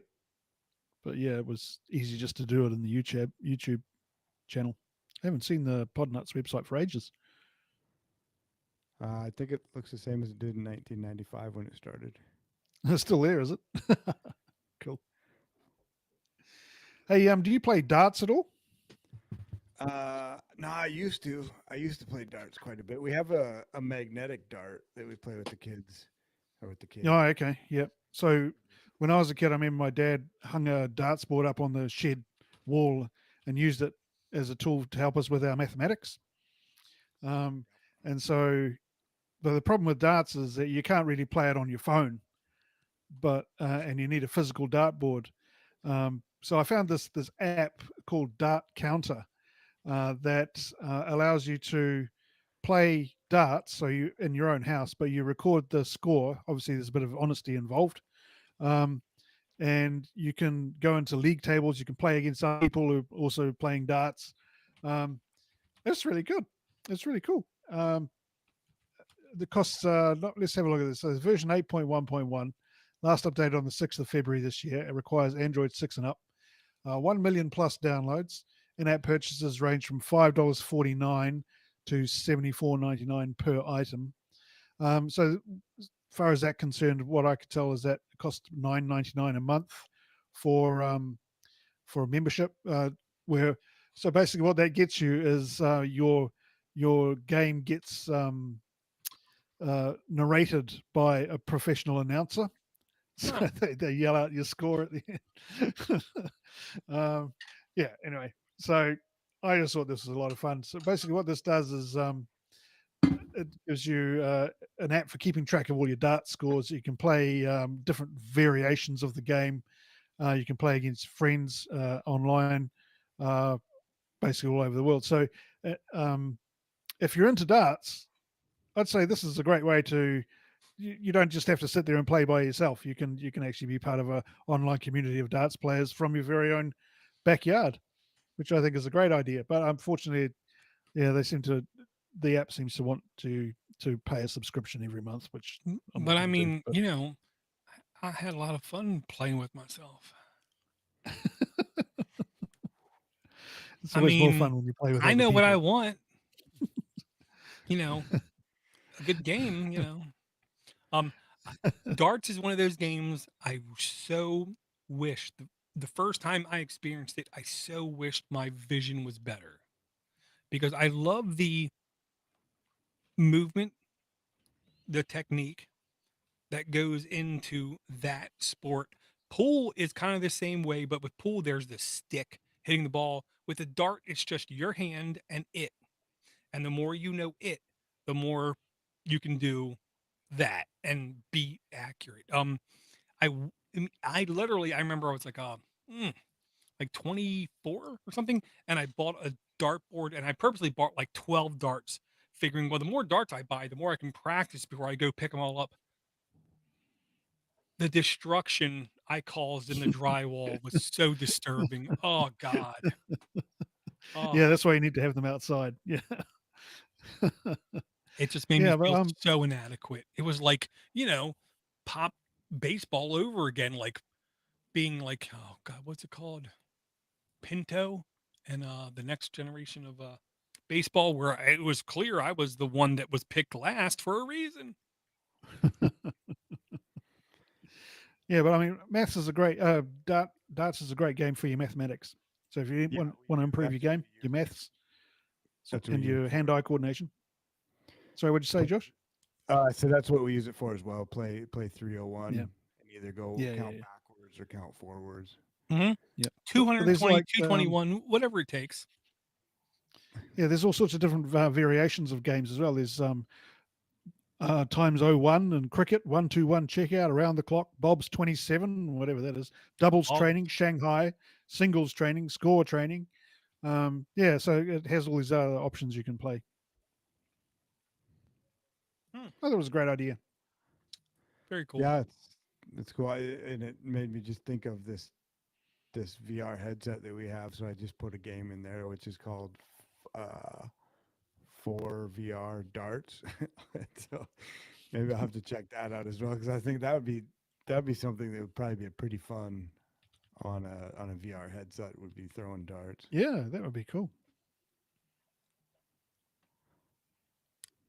Well, my like I don't want to say personal belief is because I suffer from I can never remember the name of it to where I can never see it of both eyes at the same time. So VR is completely off limits. But um, it seems like with VR stuff, if you can play it along with somebody else, it makes it like 100 times more enjoyable versus like a completely offline single player thing. Um, Yeah, and that's the thing. We only have one headset, and the only other time we played it was when we went to an escape room down in Victoria, ah, and all of us were doing this escape game, and it was a lot of fun. So I don't think we're going to be spending $1,000 to get two more of these things. well, I mean, you could just put up like a Substack or something, and or a OnlyFans, and just start posting stuff. I'm going to send the invoice to Podnutz, so everybody. I'm sorry, Pod who? Yeah, we're gonna need more Patreon subscribers. We got to set up this value for value thing too, Door, if we're gonna start buying high end VR headsets. What's this Wii? You have a mouse in your pocket? No, it's not a Wii. It's a Meta You just Quest. said Wii. If we want to go back to an app, this one is right up Ivor's alley, and I'm still trying to sort it out a bit. But Hmm. it's called Ember Earn Crypto, which is cringe, but by Ember Fund Incorporated. Mhm. 3.6 average reviews out of 1 million, or there's 1 million downloads, 29,000 reviews. And it's basically a way to earn Bitcoin playing games Hmm. and giving away all of your data. So whatever, I mean, you kind of to sign your life away, and then you get Bitcoin. Depending on, some of them are by the minute or by the tasks that you complete, and so they seem to be maybe fairly new games that they're just trying to get people to play. Mhm. Mhm. And then there's other, you can gamble as well, and doing betting with the Bitcoin that you make, the satoshis. You had me Uh, at gambling. yeah. And so what I ended up doing is taking my old Huawei phone and put it, because this needs Google Play, and I installed Google Play on my Graphene to do some things, and it just makes me feel dirty. So I'm going to take that off as soon as I can. And but then I have a small foldable solar array and a battery, a 20 mAh battery, backup, or a charger. And so I just stick it outside on airplane mode. And because for every, when you have the app open, it just you just get sats for that as well. I mean, it's very little, but just using the sun to charge my phone, and then just letting it count up. So if anybody's interested in something like this, I think you get more. I mean, it's a pyramid scheme, is what it is. So if you want to be under my pyramid, let me know. And there's, so I don't know, some sort of code, and Well, then I I think mean, everybody makes more. you say that like it's a bad thing. As long as you're not at the bottom, you have a chance to earn something.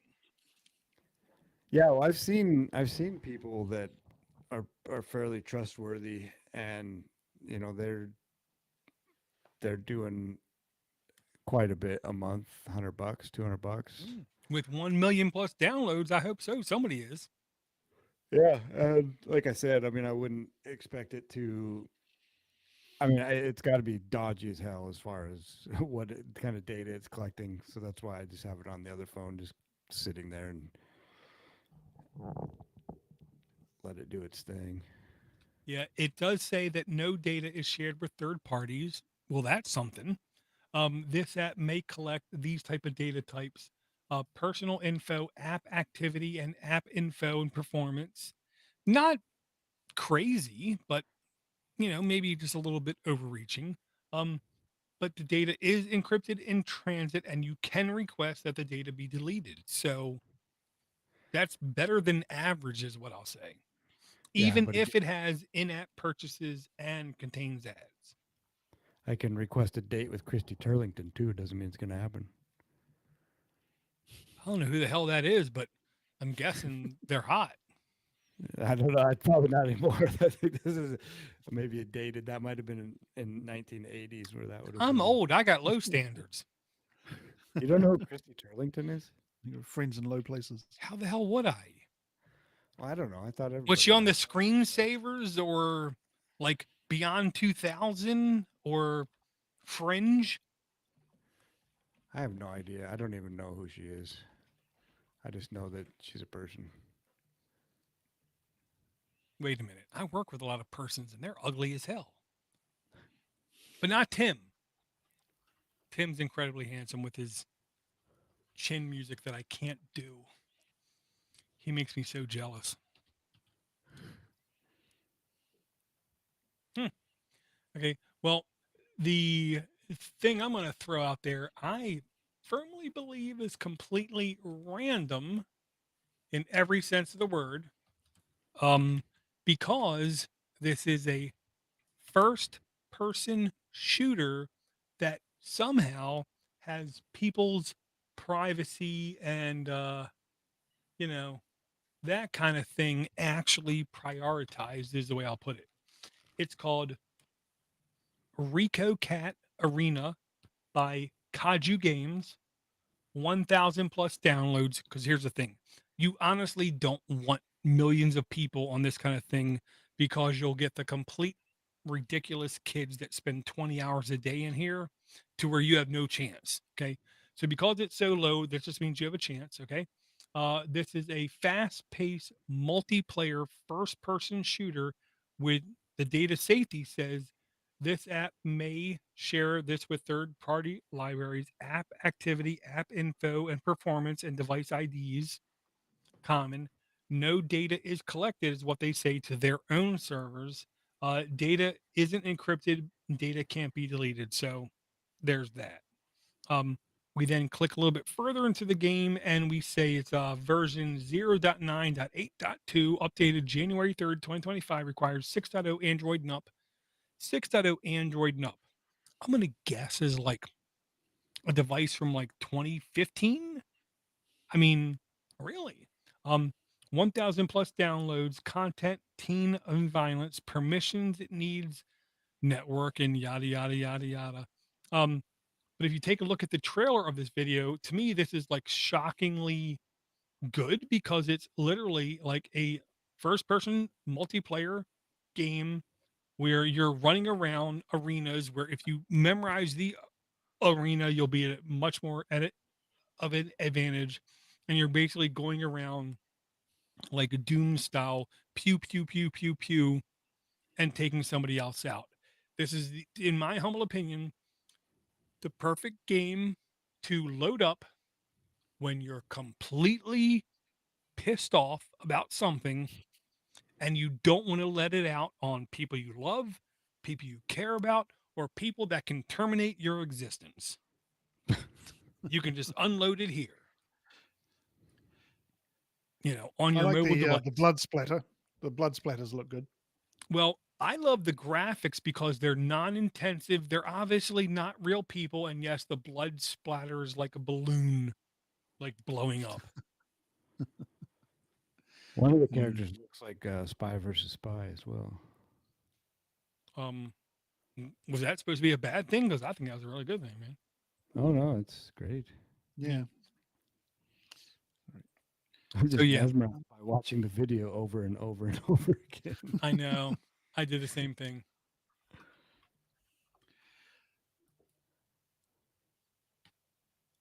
I remember No. a few years ago, I used to play a game. I think it was called Zombie Smash. I just had to search for it on the Play Store, but I can't find it. It was basically you had a car and you had to drive through the zombie apocalypse, and all these zombies would attach themselves to your car, and you had to scrape them off the side barriers by driving really fast, and to get them off your car by scraping them off certain objects. So you had to drive really close to objects, and get these zombies off. And it was quite gory and graphic. I'll see if I can find it somewhere, but I can't find it anywhere. Zombie Smasher or something. Well, the Google Play Store, the older something was published, the more likely you're going to never be able to find it ever again. Yeah. It should be on my history somewhere. Oh no, but I've changed my Google account since I played that. Zombie Highway. If you change Zombie your Highway Google, could be it. Yeah. Yeah, Zombie Highway. because if you go into your Play Store on your mobile device, you can go into Manage Apps, and then you can go into your library, which should show you everything that your account previously installed. But if you changed accounts, then that doesn't count. Yes, this is it. Zombie Highway 2. Yep. Hang on, I've got the link here. Ooh. It's great. It's a fantastic game. All righty.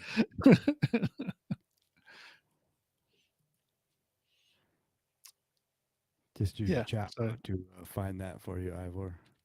Oh, thanks, man. Well, it's good for something. But yeah, I haven't played this game for ages, but yeah, it's really well worth it. It's, you're talking about stress relief. Someone's pissed you off, or you got some issues. couple minutes of this will sort you out, no problem. Okay, well, the It's one about of this those game, games that goes straight to the pool room. right? The about this game literally starts with cars, guns, and zombies What more could you want? What more could you want? Exactly. Hmm. It asked me a question and I don't know how to answer it. Yeah.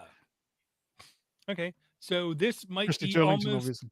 like oh my God, what was the old Josh, you mentioned this like 2 episodes ago.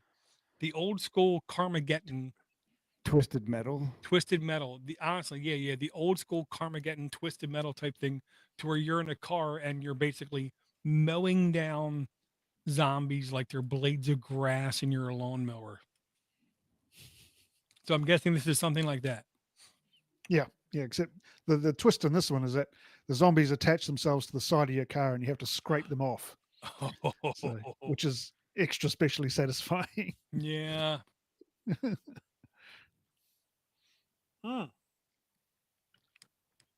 And even though you stated how old this game is, the graphics look perfectly fine, perfectly Yeah, acceptable. I think it's been updated recently. Yeah, they've put a new release out.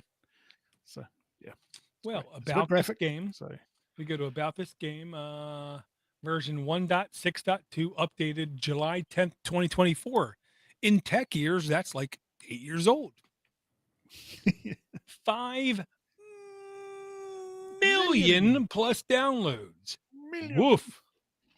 Jeez. So there's like countries worth of people who have experienced this. Got it. yeah, well, that's about the population of my country, my entire country. Looks Maybe like I 11 should new be zombie in, types. Looks like the same driving techniques as well. maybe I should be in your country. Yeah. Just Anyway. throw some sheep on the side instead. Yeah, I should do a sheep version. Zombie sheep highway. Man, that would be awesome. That would be awesome. Can't lie. Do one with kangaroos for the Australians. Yeah. Yeah, we don't care about them. Yeah. Do you care about them? Not really. Not really, exactly. What does an Australian say when he's done dinner? Checkmate. Checkmate. Jesus. Yeah. Go back to elementary school. Wow, I can't with the chat tonight. This is fantastic. Yeah, Well, then got a lot of people in the chat. Since Josh isn't piping up, this is a app I linked maybe 2 or 3 months ago, and I really wanted to shoot it his way, but look, I know who amongst my friends has higher standards than I have. And I know Josh requires top-notch things in order to even compete with what he currently has. But this one I thought was actually pretty cool. It's literally called Globo Learn Flags and Capitals. I downloaded this, I installed this, and I was shocked and yet happy to find out how utterly low my number of flags on world capitals I knew. I swore I would know at least 15 to 18%. Nope, it was definitely less than that, man. This was the gamification of flags, nation flags, and facts about those nation flags. And this is the only reason I mentioned it is because Josh was talking about gamifying this kind of knowledge with his kid, Sebastian, which I will also be happy to state out loud. If I had a kid 10% as attractive as your kid, I wouldn't worry about them in the future because your kid doesn't have to be smart. Your kid doesn't have to be motivated. Your kid doesn't even have to be pushy. All your kid has to do is just keep being charismatic, and they have a chance to be a world leader. Just His name's saying. not Sebastian, but that's okay. Damn it. It begins with an S. I know Sebastian? that. Solomon. Solomon, damn it. Look, I have learning disorders. You can't hold it against me. Oh, we know, Dor. I literally have had a boss for 8 years. I keep calling her the wrong name too. Oh, I bet she loves and she gives me money. Yeah, this is cool. I get way too excited about flags, man. Like I'm just looking at this. I go, yeah, that's France, Sweden, Mhm, Portugal, mhm, and mhm. Italy, and then there's Spain, Well, United States, um, obviously.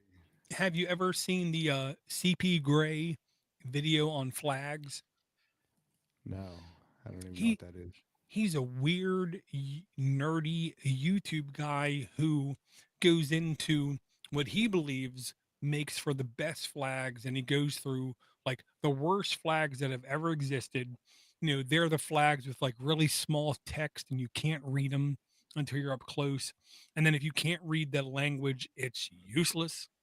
Um, Also, if a flag is being blown by the wind versus not blown by the wind, if you can't extremely identify it, well, then it's useless.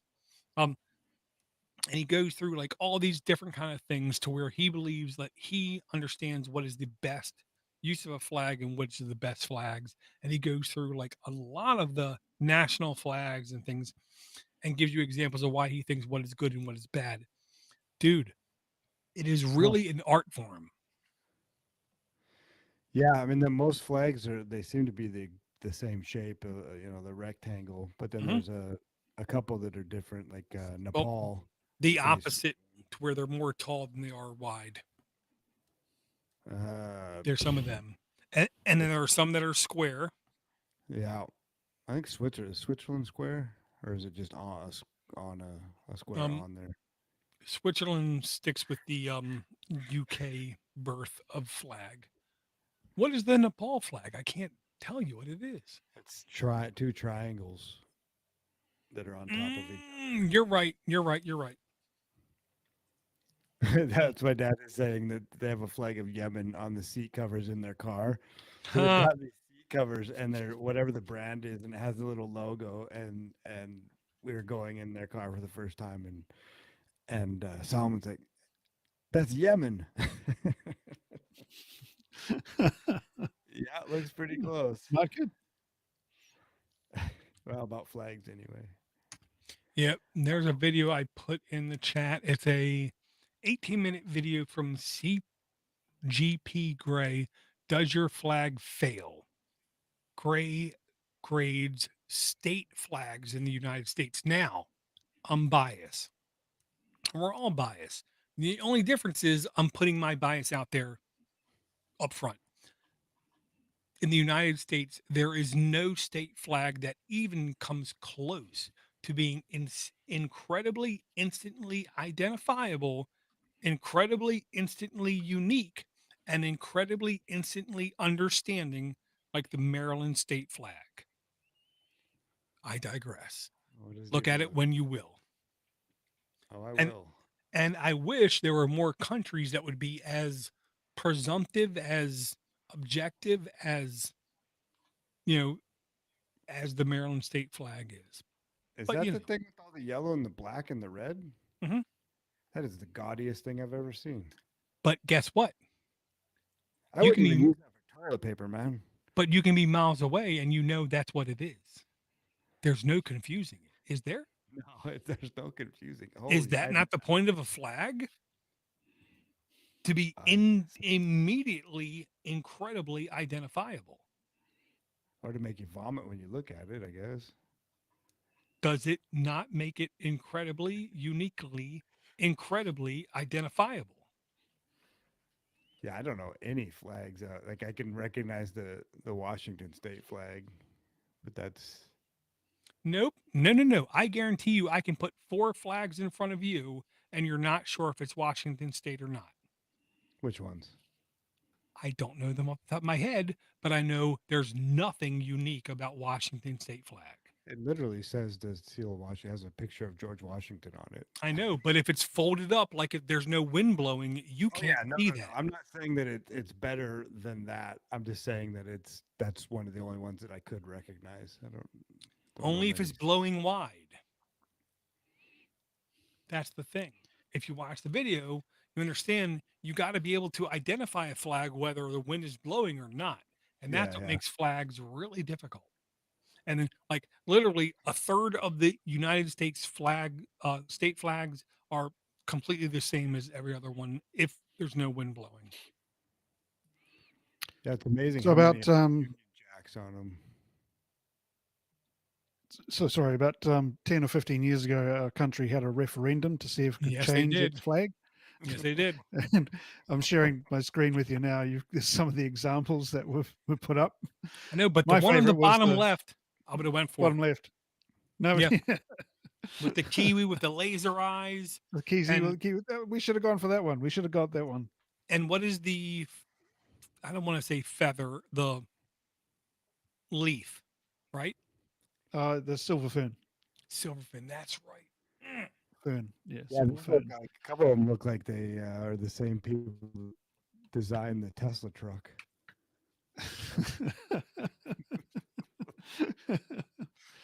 Oh wait, was that an insult?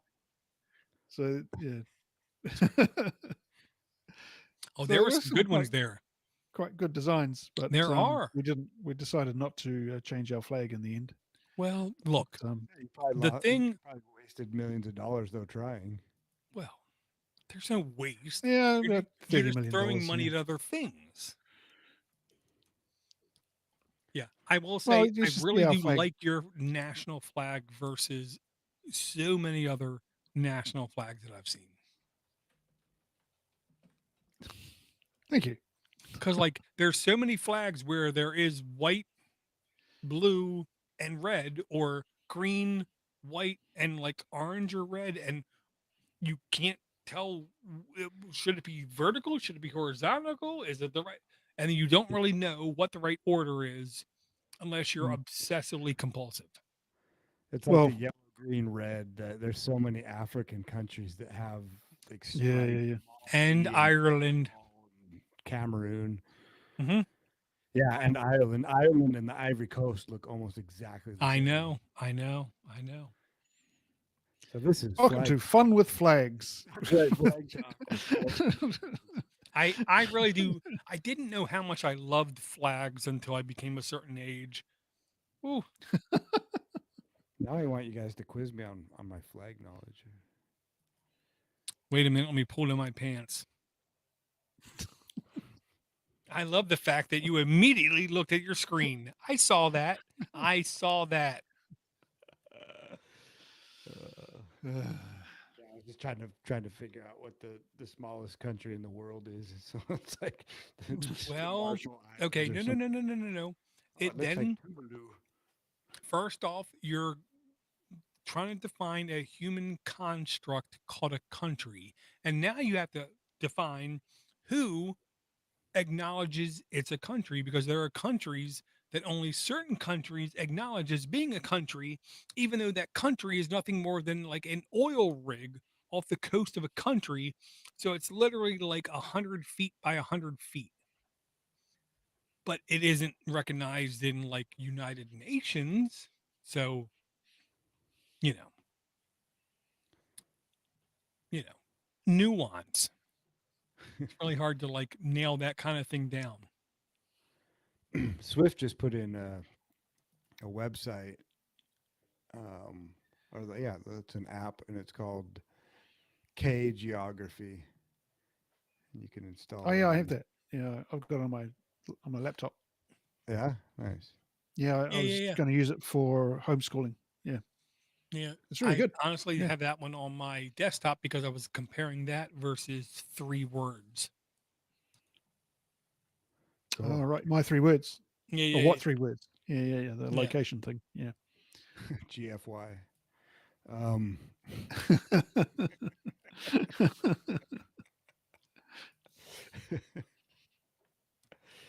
I've got another app. If we're still doing, I don't know what show we're on to now, but if we're still doing Android App Addicts. What's an app? Android Yeah. Flag Addicts. Oh, I'm all in on that, man. Like just since we got that game, I never cared about flags, but now I'm probably Wait a minute, because you don't care about fags? I mean, Jesus Christ, man, what's wrong with you? oh, there's a lot wrong. Oh, with well, me, Dave. flags. Sorry, I'm sorry. You know, this is like Rosanna Dana. where I I remember. completely misunderstood. See, and I love that that went over top of your heads completely. I don't know. I know that. This was Yeah, like 2 years of Saturday Night Live where Rosanna Dana completely misunderstood what you said and she took it to the extreme to where Dana. I can't believe you're against fags. I mean, oh, wait, you said flags. Sorry. Oh. Yeah. Why don't you like cigarettes in the UK? They kill people. Um, OpenScan document scanner by ethereal developers. You take pictures of stuff and it turns them into PDFs, and Hmm. it does a pretty good job of finding the edges, and is a good scanning app from what I found. It's Hmm. 3.8 average reviews out of 416, 10,000 plus, and it was Ooh. last updated September 22nd, Right. 2024. Well, I love the data safety facts. No data is shared with third party and no data is collected. It's really difficult to be more clear and concise than that. No data is shared with third party and no data is collected. Congratulations. Yeah, and it's open source too, I think, but I couldn't find it on F-Droid. This might be another one that Well, I this voted. might be the kind of thing where you need to contact the developer and encourage them to put their wares on a better platform. And yeah, when I look at the permissions, I would expect all of the permissions that it expects because to be a scanner, you need to have camera access, you need to have file access, you know. Oh, I'm looking at the GitHub, and it does. It's also available on Izzy Mm, Android. yeah. And Izzy is one of those things that I've at least, you know, played with a little bit. And I will say F Droid is a little bit harder to take in because there's so much text versus pictures, where Izzy tries to have more media into it. Yeah, Uh, sometimes the search on F-Droid can be a bit ropey as well. I know, but Tim just Stuff. says never mind, like completely discounted in the chat, which shocks me. I mean, I know. ooh, Can is you it made by Nazis or something? is it? Can you determine whether he's angry from the way he wrote that? Well, I'll There's just no say emoji. this. I'll just say this. If he was angry, he wouldn't be here. Let's just say Well, one that. thing that he put I wanted to bring up actually was that he had mentioned logsec, Hmm. Hmm. and I couldn't remember if you had brought it as well, and it looks it looks very interesting. Um, Yeah. I didn't. This is the kind of link I have an incredibly hard time classifying or putting into a category or defining. Logsec, LOGSEQ, uh, LOGSEQ.com. It's really hard to describe. The basics of it is whenever you type something, don't type it into a reminder app. Don't type it into a calendaring app. Don't type it into an email. Don't type it into a mind map thing. Type it into logsec and it thinks it can turn whatever that information is into either task management, PDF annotations, flashcards, whiteboards, or like 50 other things. It's like so hard for me to even begin to understand what this thing says it can do. And as far as I can tell, a lot of the code is completely accessible and rewritable and copyable. yeah, I mean it's also on GitHub, and it's available for looks like all operating systems, or at least all the major ones: Mac OS, Windows, Linux, iOS, Android. And And what he had mentioned earlier in the chat was, I think he was comparing it to Obsidian, Yeah. which I had brought last week and maybe the week before and probably next week. Mm-hmm.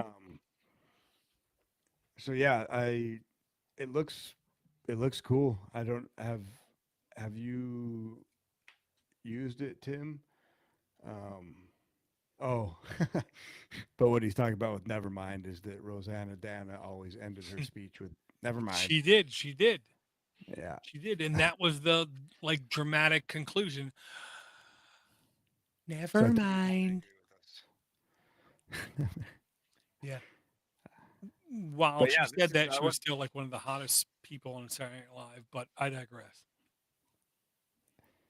I've never watched an episode of Saturday Night Live. You never have? I saw the more cowbell one Oh. skit, but that's about it. No, I've never look watched at an the entire fir- episode. Go back to the early ones with Dan Aykroyd and Chevy Yeah. Chase, Jim Belushi was in it, wasn't he? Jim Belushi, Eddie Murphy. Samurai Taylor That's and- right. and Dan Aykroyd offering bags of glass as children's toys. Because why? Because kids love them. The And Bassomatic Eddie frog. Murphy in jail with Kill My Landlord. CIL. Kill my landlord. Oh my God. Mr. Robinson's Neighborhood. Won't you be my neighbor? Oh. And literally, Eddie Murphy as James Brown with Hot Tub. Ooh, is it hot enough? Ooh. Oh my God. So Gonna make good. you sweat. Yeah, I should have to check those out. Okay, so then I'll throw it at you, Ivor, and say, what's your app? What's my app? No, I'm all out. My Oh, tank you're is all out. Jesus. Jesus, you wanker. Jesus. Hmm. Bloody hell. Bloody hell. You guys ever seen Black Books? What'd you say? Oh, you yeah. racist That's a person? UK comedy series, wasn't it? UK comedy. um, Dylan Moran. Yeah, I watched the first series. It got a bit Like a- weird. Just sounded racist to me.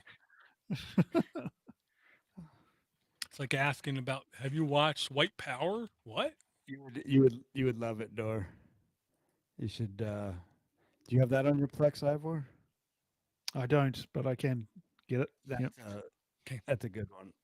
Well, and I will say I have on my other computer the complete first season of Golden Girls because everybody should.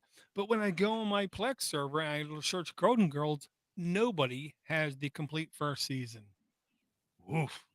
It makes me Put it on your question server. who I consider my friends. I'm just saying. So when I'm done watching the entire first season, I'll convert it and put it on my Plex server and I'll watch it again because it's Okay. that good. I mean, can you tell me another comedy series where the first season was like top tier? Because a lot of comedies, it took like 2 or 3 seasons to hit that mark. Yeah, that's true. There are a couple, but none No, spring no, to no, no, mind. no, no, no. I'm not Mm. asking for a couple. I'm sure I'm there- asking for one. Yeah, I'd like to give you one, but I I mean, can't think of one because right like now. Good Times was like season 2. Yeah. The Jeffersons was like season 3. Archie, All in the Family. I mean, season 1 was great, but like season 4 was phenomenal. MASH. MASH to me wasn't really a comedy series; it was a more drama series. But the best MASH series I think was like season 4. That was where Alan Alda really like hit his peak. And Hot Lips, woo, Houlihan. But mean like what's happening? Season 1 might have been the best. Just saying, it wasn't, Yeah. great, but it was the best. What about Mighty Morphin Power Rangers? The first season kicked ass with that. First off, are you talking U.S. or Japan? I have no idea. I've never seen it. Exactly. That's Okay, why I I'm going to asked give you It's exactly like we're watching Monty Python and you ask me about the Flight of the Bird, and I say African or European, and you're like, what? Hmm. Right. It's a swallow. African. there was a UK TV series called Open All Hours about a guy who owned a corner shop with his Mm. nephew. That was funny from day one. After Um, hours, Open All Hours. open all It's out. on my tech server. Yeah, Well, then I that's will have to check it out. that was really good. Yeah. Do you have more Um, app store? Actually, I have like 18 or like 15 apps, but the young I'll be. ones. Sorry, carry on. What do you say, pedophile? The young ones. Okay, so the app I'm going to throw out there immediately calls you to say something because I Okay. spent like an inordinate amount of hours trying to figure this damn thing out. It was called Flex Flixclusive, Flixclusive, Flixclusive. And the impression I got when I installed this application was you're supposed to know some sort of like secret, mystical, magical URLs to put into this application, which would then give you an unbelievably like good amount of content, whether it's copyrighted or archived or special. And I spent like 2 weeks trying to figure this damn thing out. And I had literally no luck, but literally like 5 days ago, 7 days ago, this thing is still getting updates, which means there's some community of people using Flixclusive that I just don't get. It's like get off But my explain to me lawn. again what does it do? I don't know. That's the I question. gave it to you and you installed it and you said, "What the hell am I supposed to do?" And I Oh, that wasn't yeah, sure. yeah, I remember that. Uh-huh. Yeah. Yeah, no, You I had couldn't to get it to add work. like right. You had to add like Yeah, repositories and libraries or channels or yeah. repositories. Yeah. And we Yeah. couldn't figure any of them out. So I'm starting to think that they were only available on like some weird like Chinese, Indonesian. Yeah, I thought it might have been a US only thing, No, but I think it's more like third world, like Thailand, child labor, like URLs or something. mm, I don't know, but I threw it out there. That's one app. While I Definitely scroll my feed because I'm blind. I'm Oh, just putting the names of funny TV series in the chat if anybody wants to have a look at them. you mean like Small Wonder? No. No. My God, I thought I knew you.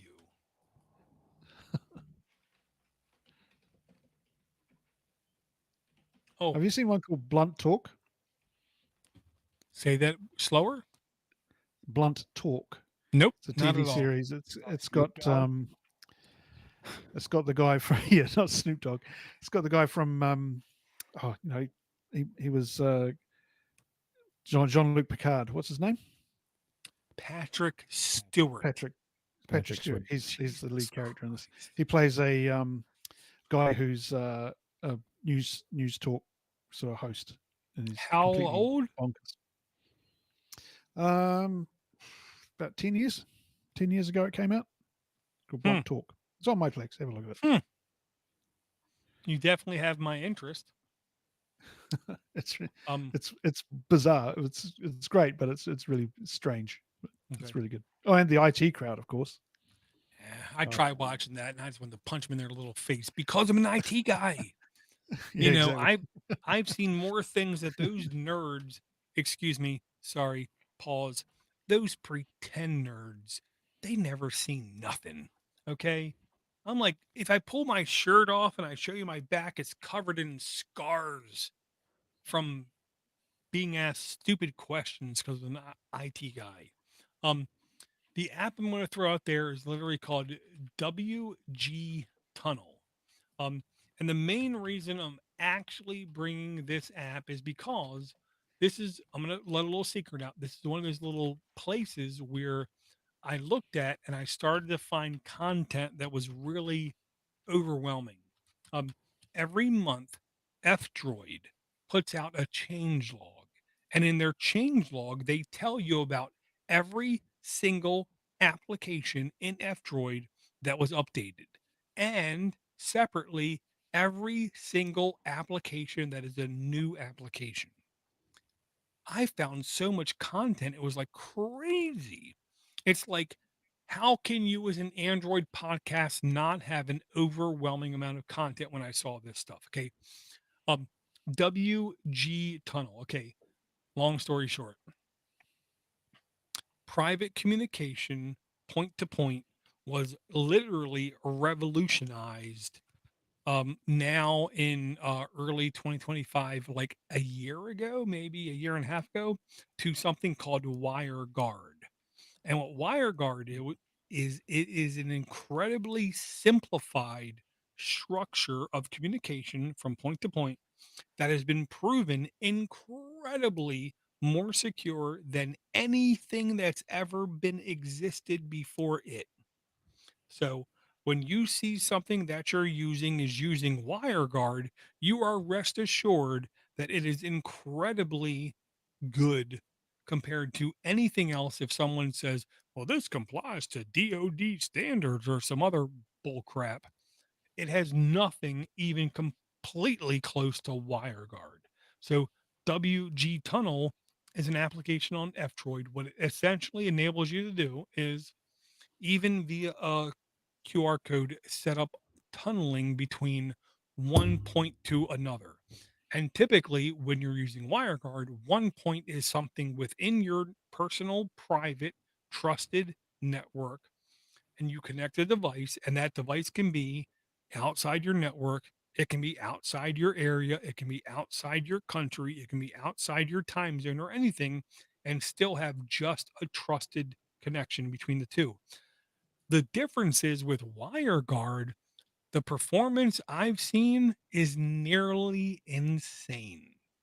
So if you require like crazy fast speeds between you, yourself, and content on your home network, it's really hard to beat WireGuard. And WG Tunnel on F-Droid, to me, was at least an application that made it easier to set up. I'm sure there'll be easier things in the future, but right now, WG Tunnel I thought was awesome. What is amnesia? AMNEZIA. It's got amnesia support for user space mode for DPI censorship protection. Yeah.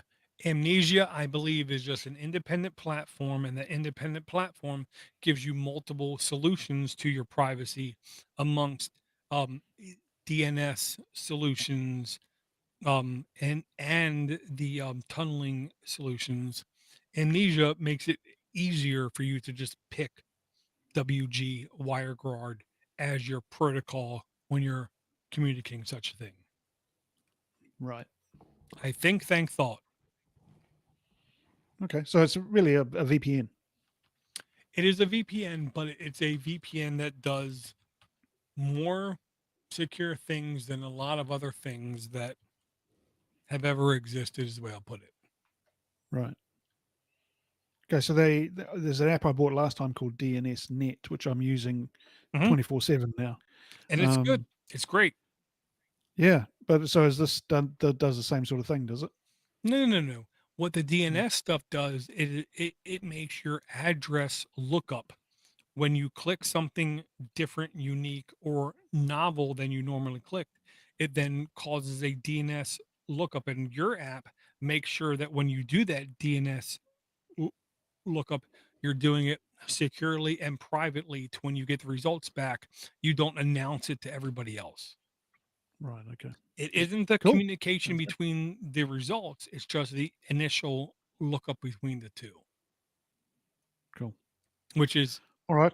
much more than what anything else does. Great. I'll give this a go. Sounds great.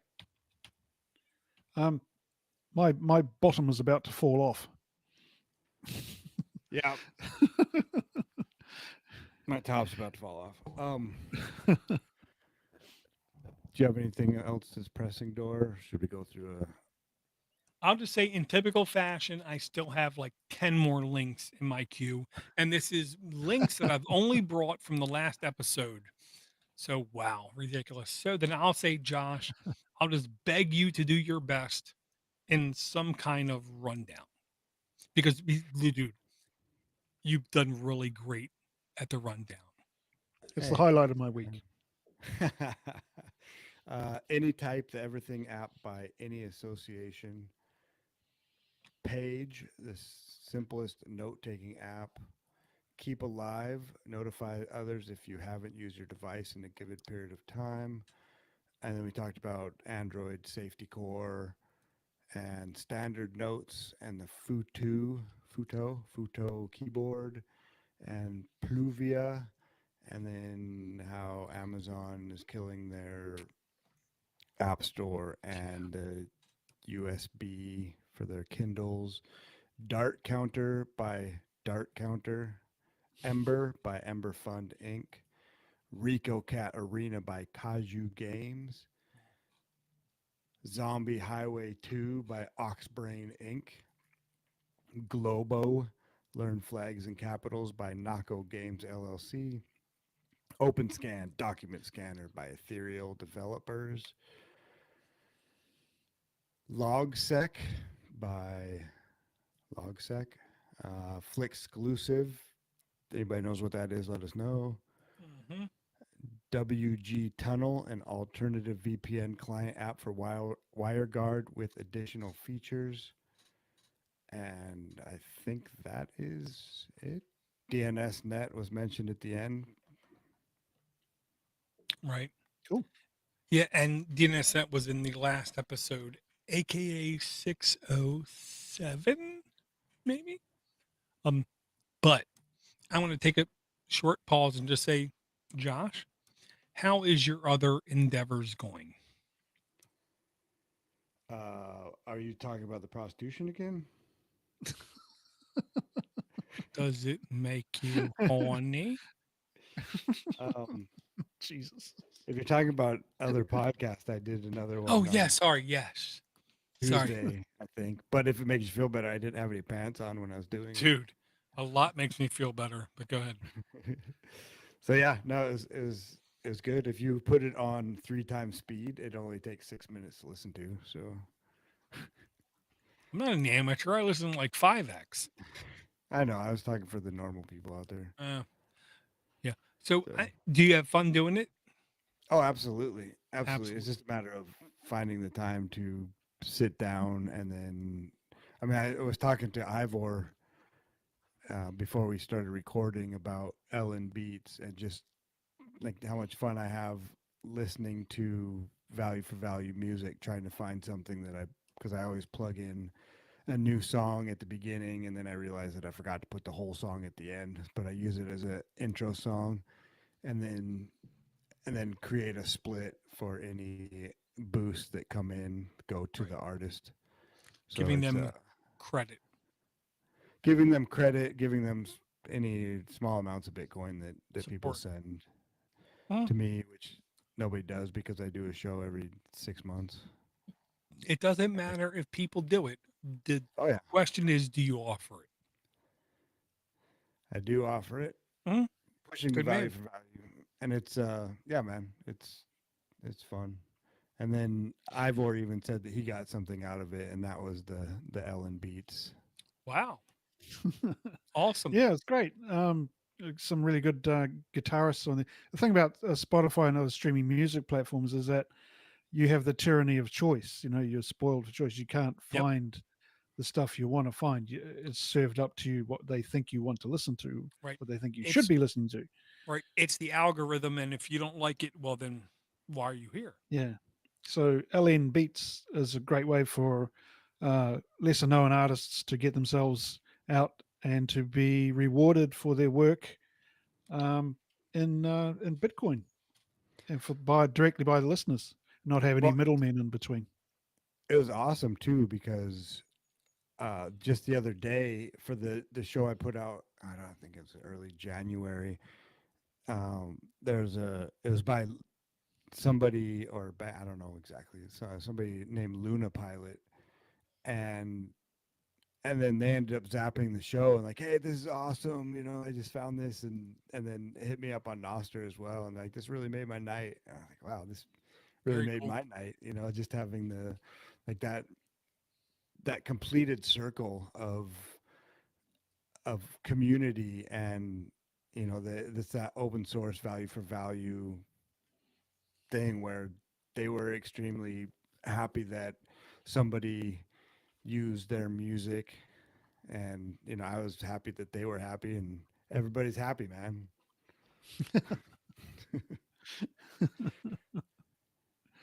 Yeah. Cool. Very cool.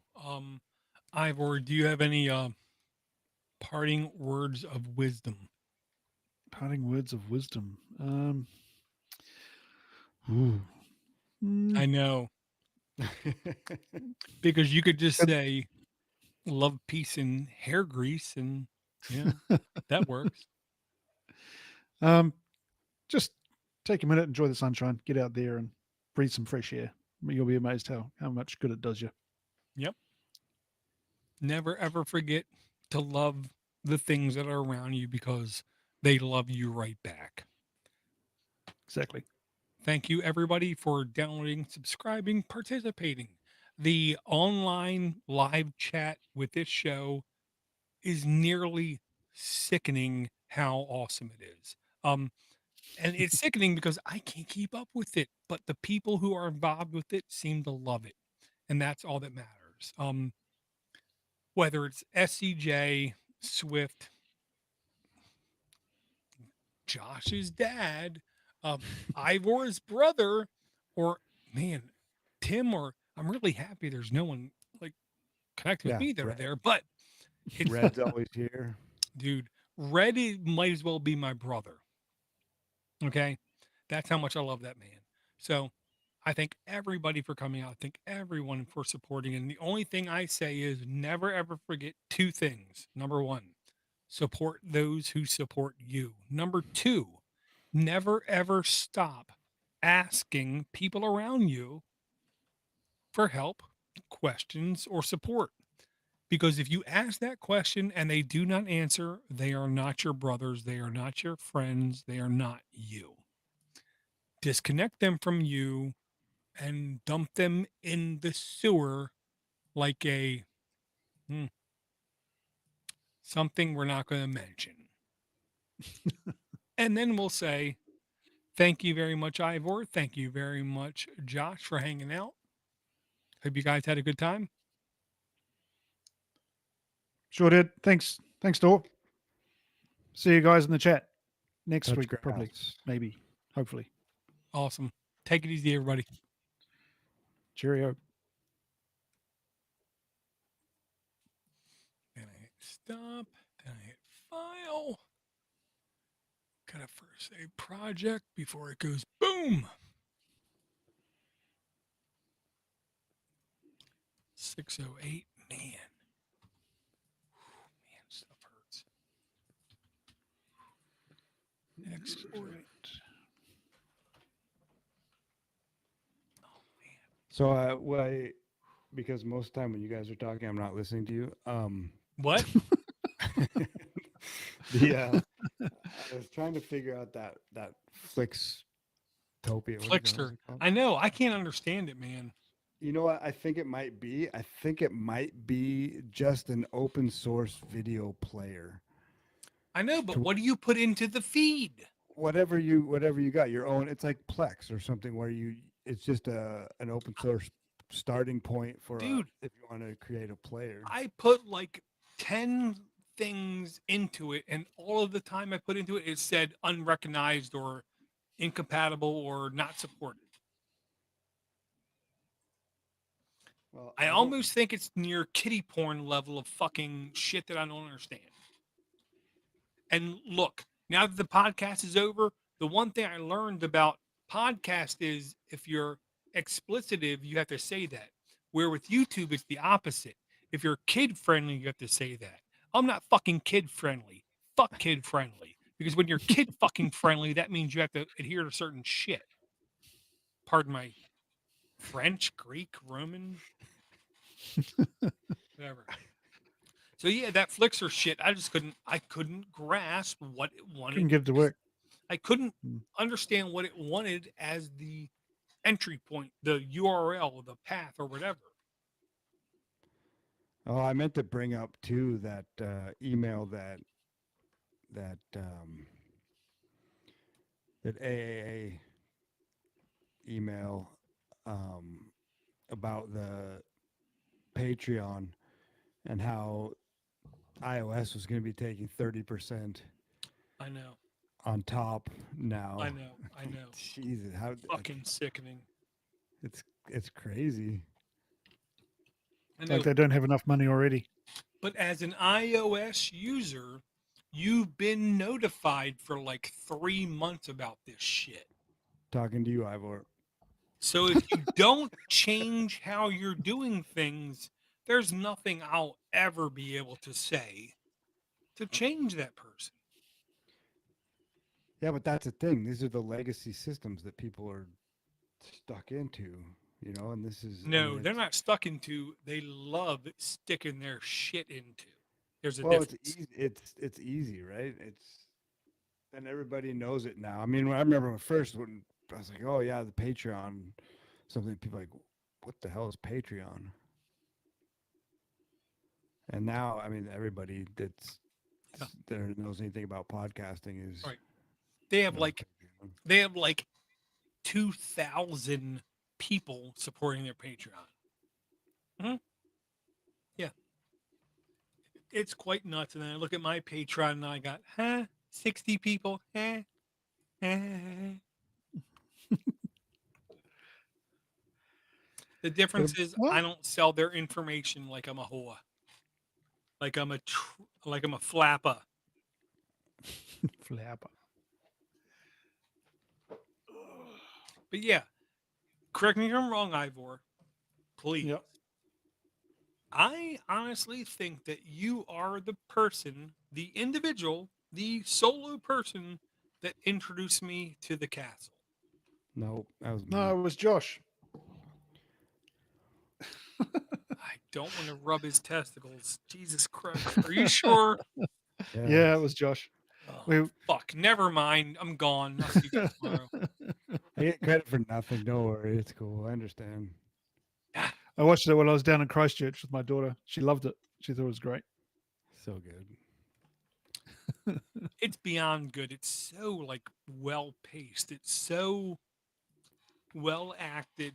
Because the first thing you get when you watch the movie is the guy's passion and love for his family. Yeah. How much his wife means to him. Man, my wife means a lot to me, but Jesus Christ, that's another He's an level. example of perfect example of a great father.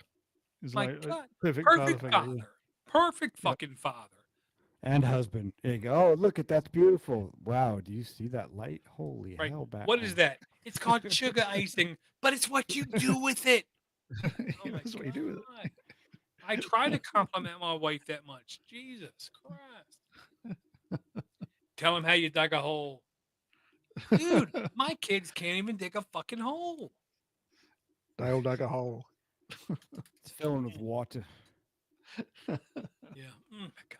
Ooh. But no, And they then, never did a sequel. They just left it as it. well, as how it could was. you do better? What would you couldn't follow do it up better. with? Exactly. But yeah, I could see other actors doing stuff that would make it, that would be interesting. But yeah, to follow up with that, whew, man, you need to take over like the country, because they already beat constitutional law. I mean, what's after that? You want some show titles, suggestions? As long as you put them to me in a format I can recite in like 3 weeks from now, yeah. How about fucking English?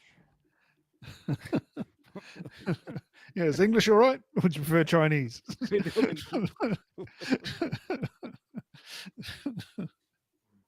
Whatever tickles your testicles.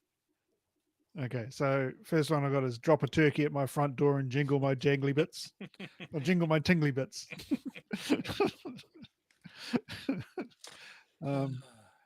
Lapel pins for prostitutes.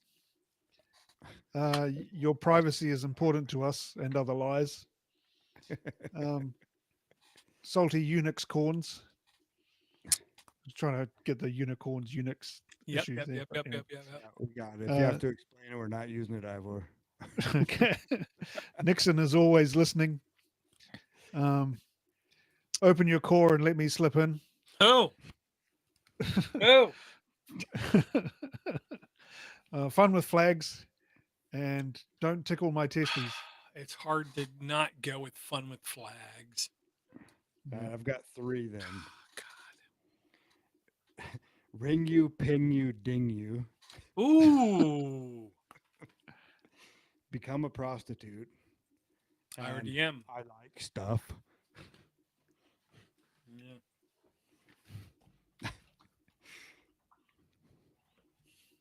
I've been a prostitute for a long time. Oh shit! Red just put glass there. I watched the rule. Pretty sure. That was good times, man. Sitting in the tub, watching you guys, and then just coming up with show titles. That was my Thursday night, man. And drink half a bottle of single malt. Or some oh god. What is the piney stuff? Pine salt? gin. No. I only did that when I ran out of The whiskey. oh my god. It's like a crazy color Absinthe. liquor. No. Crazy colored liquor. Is it gin? It's not gin, right? Gin is clear, but it tastes like Sapphire. Sapphire. Yeah, Bombay Bombay. Sapphire. It's gin. It is gin. Okay. Yeah. The Bombay Sapphire is so uniquely what it is. Expensive? No. Very fairly priced. As long as you don't mind ending up on your ass at the end of the night.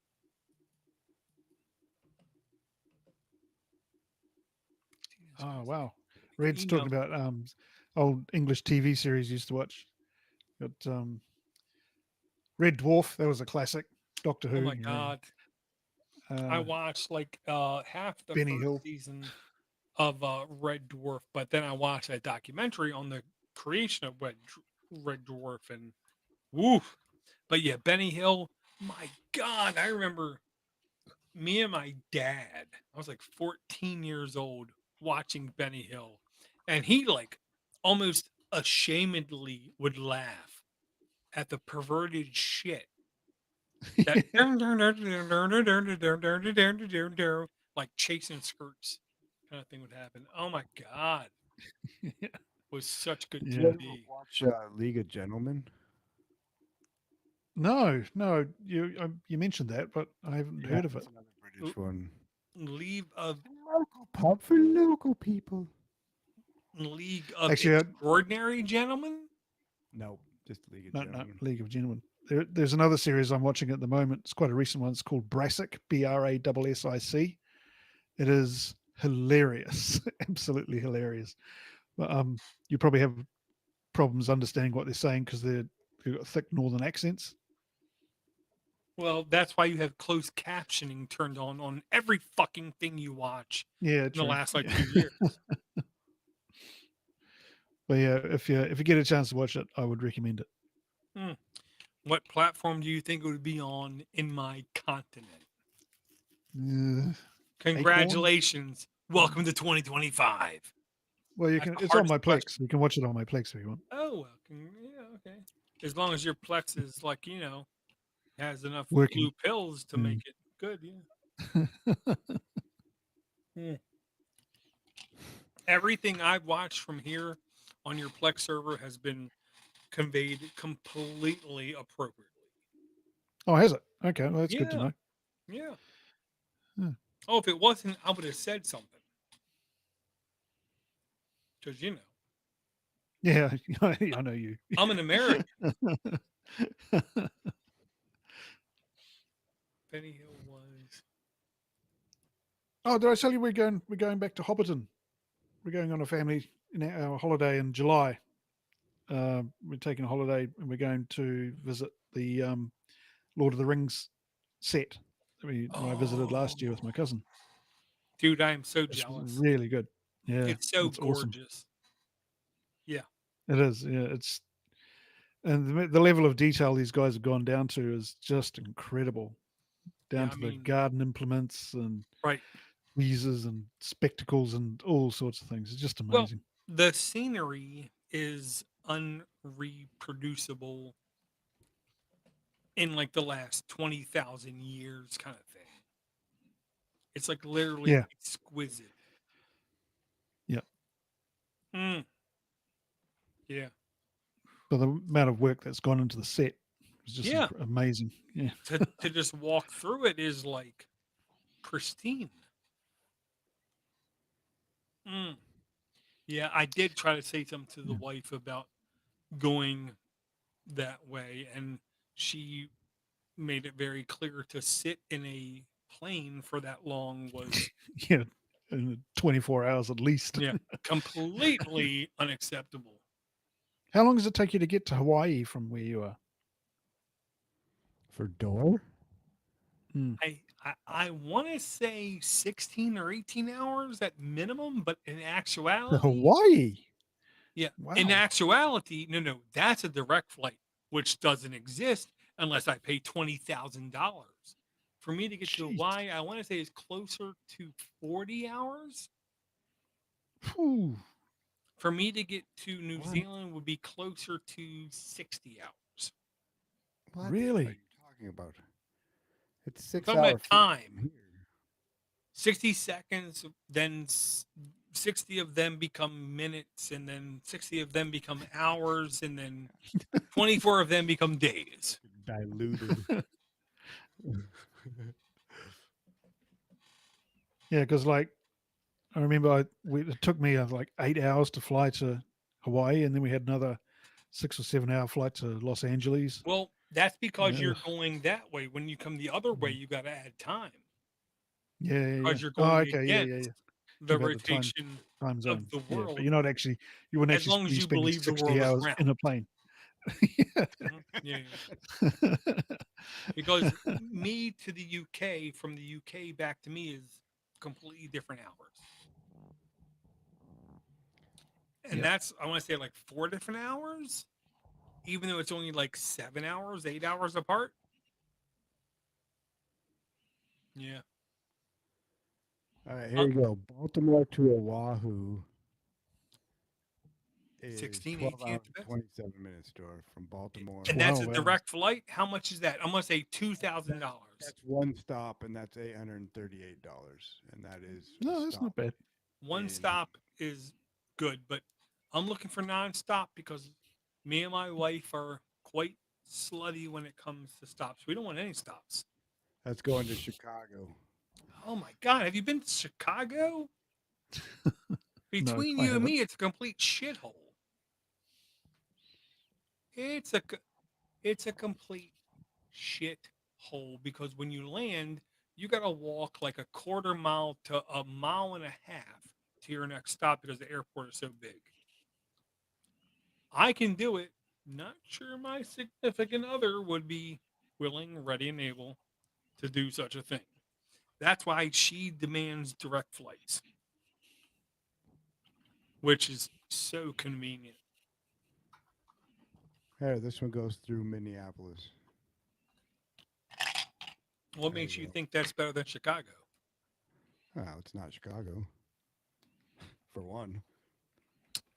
Yeah, because we're looking at flights from here to Miami, and she's already willing to go from not here, but go down to Reagan, which is the airport where the helicopter hit the airplane, Oh yeah.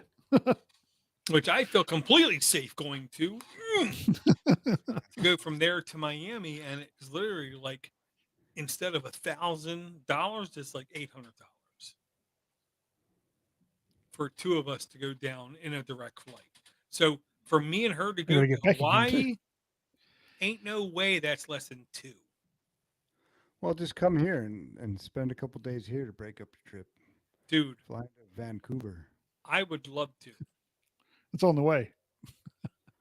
Well, I mean, it's a 6-hour flight from here to Only Hawaii, 6 for me to. Oh, okay. and it's a direct flight because if you Because for land me to anywhere you, it's between almost here and 8. Hawaii, then you're going to be fishing. I know, but I know for a fact that what we experience here, and if we were go out to there, the places we could visit would be fucking great. Up by you, Place you can visit, maybe what? the places up by you that we could visit would be so novel to her. It would be great, and then I Yeah. could, like flick your testicles and you would shut up. And it'll be great. Okay, guys, I better go. Dora, I've sent you the link for my recording. Thank you. Hopefully, it's all good. Let me know And if you have any problems with it. if it was up to me, you would be on anything I record till the day I die. Oh, thank you, So Dora. don't I question. appreciate you saying that. Cool. Thank you, You dude. too, man. See you guys. So, yeah, Fuck off, Ivor. I love how you pound his ass into the ground. Dude, that's so anti-Canadian. It's like you're like like the rebel scum versus the empire called Canada. Canada? Canada. I can't even say it right. Yeah, it doesn't Can matter. can oo do dadia. Fuck. Yep. I'm almost scared, but I almost want to talk to Eric on a show right next to Ivor. Eric, Talk who? about like complete different polarities. Ooh, Eric who? Eric who? um, Oh, his Eric, brother. Eric, the ED erectile dysfunction fucker that pops up in our chat. I think it might just be a alter ego of Ivor. Dude, it could completely be a chat bot, but I couldn't tell the difference. Well, it's a chatbot that makes me laugh. Agree. And yeah, um, uh, Jonathan Nadeau is trying to convince me to go to. I'm trying to remember the city. I don't think it's Columbus, Ohio, but it's somewhere in Ohio in July. There's some kind of hardcore metal fest. Like hardcore, oh man, music festival happening that he wants me to go to. Because I keep trying to find something between here and British Columbia that's closer to you guys that I can convince my wife to do. And because she knows Jonathan, I think it's possible for me to do such a thing. But I keep trying to find stuff closer.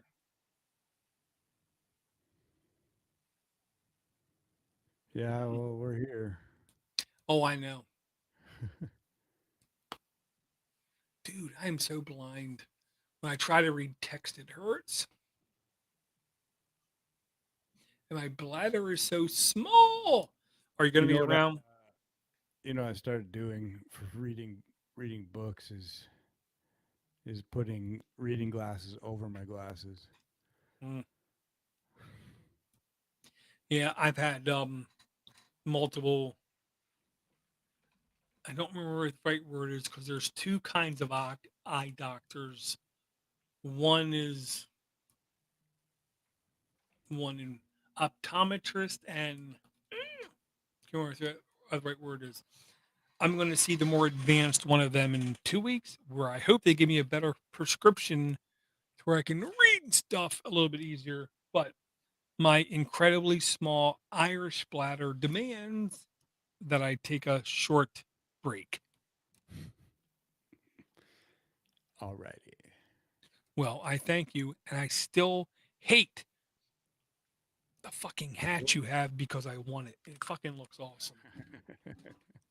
I love the style.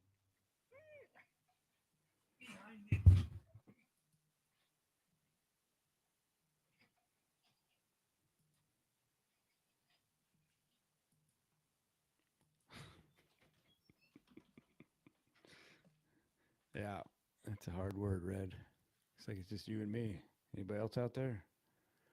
I gotta get going here too. It's already 9. Holy hell, Batman! How can you just talk about such nonsense for so long?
So, with the number of people watching and listening has substantially Hard word, declined. Red. Yeah, I'll say thank you to Red. I've been going Thank to you. one since I was 2 years old, and I still can't say it. I put a link door for my file. Ophthalmologist and oh yeah, that other thing I can't pronounce. Ophthalmologist and that. I'm going to cut the stream off. Thank you for hanging out, Red, because you're the only one left behind. You're Because muted. I'm not muted. You're muted. I still, or I don't You hear you for some reason. Whore. I'm not muted. I'm looking at the bounce meter streaming live. I'm still pushing Can't hear stuff. you. I know you can't because you're a whore. Maybe it's. Is it me? Okay. Take it easy, everybody. Nope. Can't hear you. And the stream.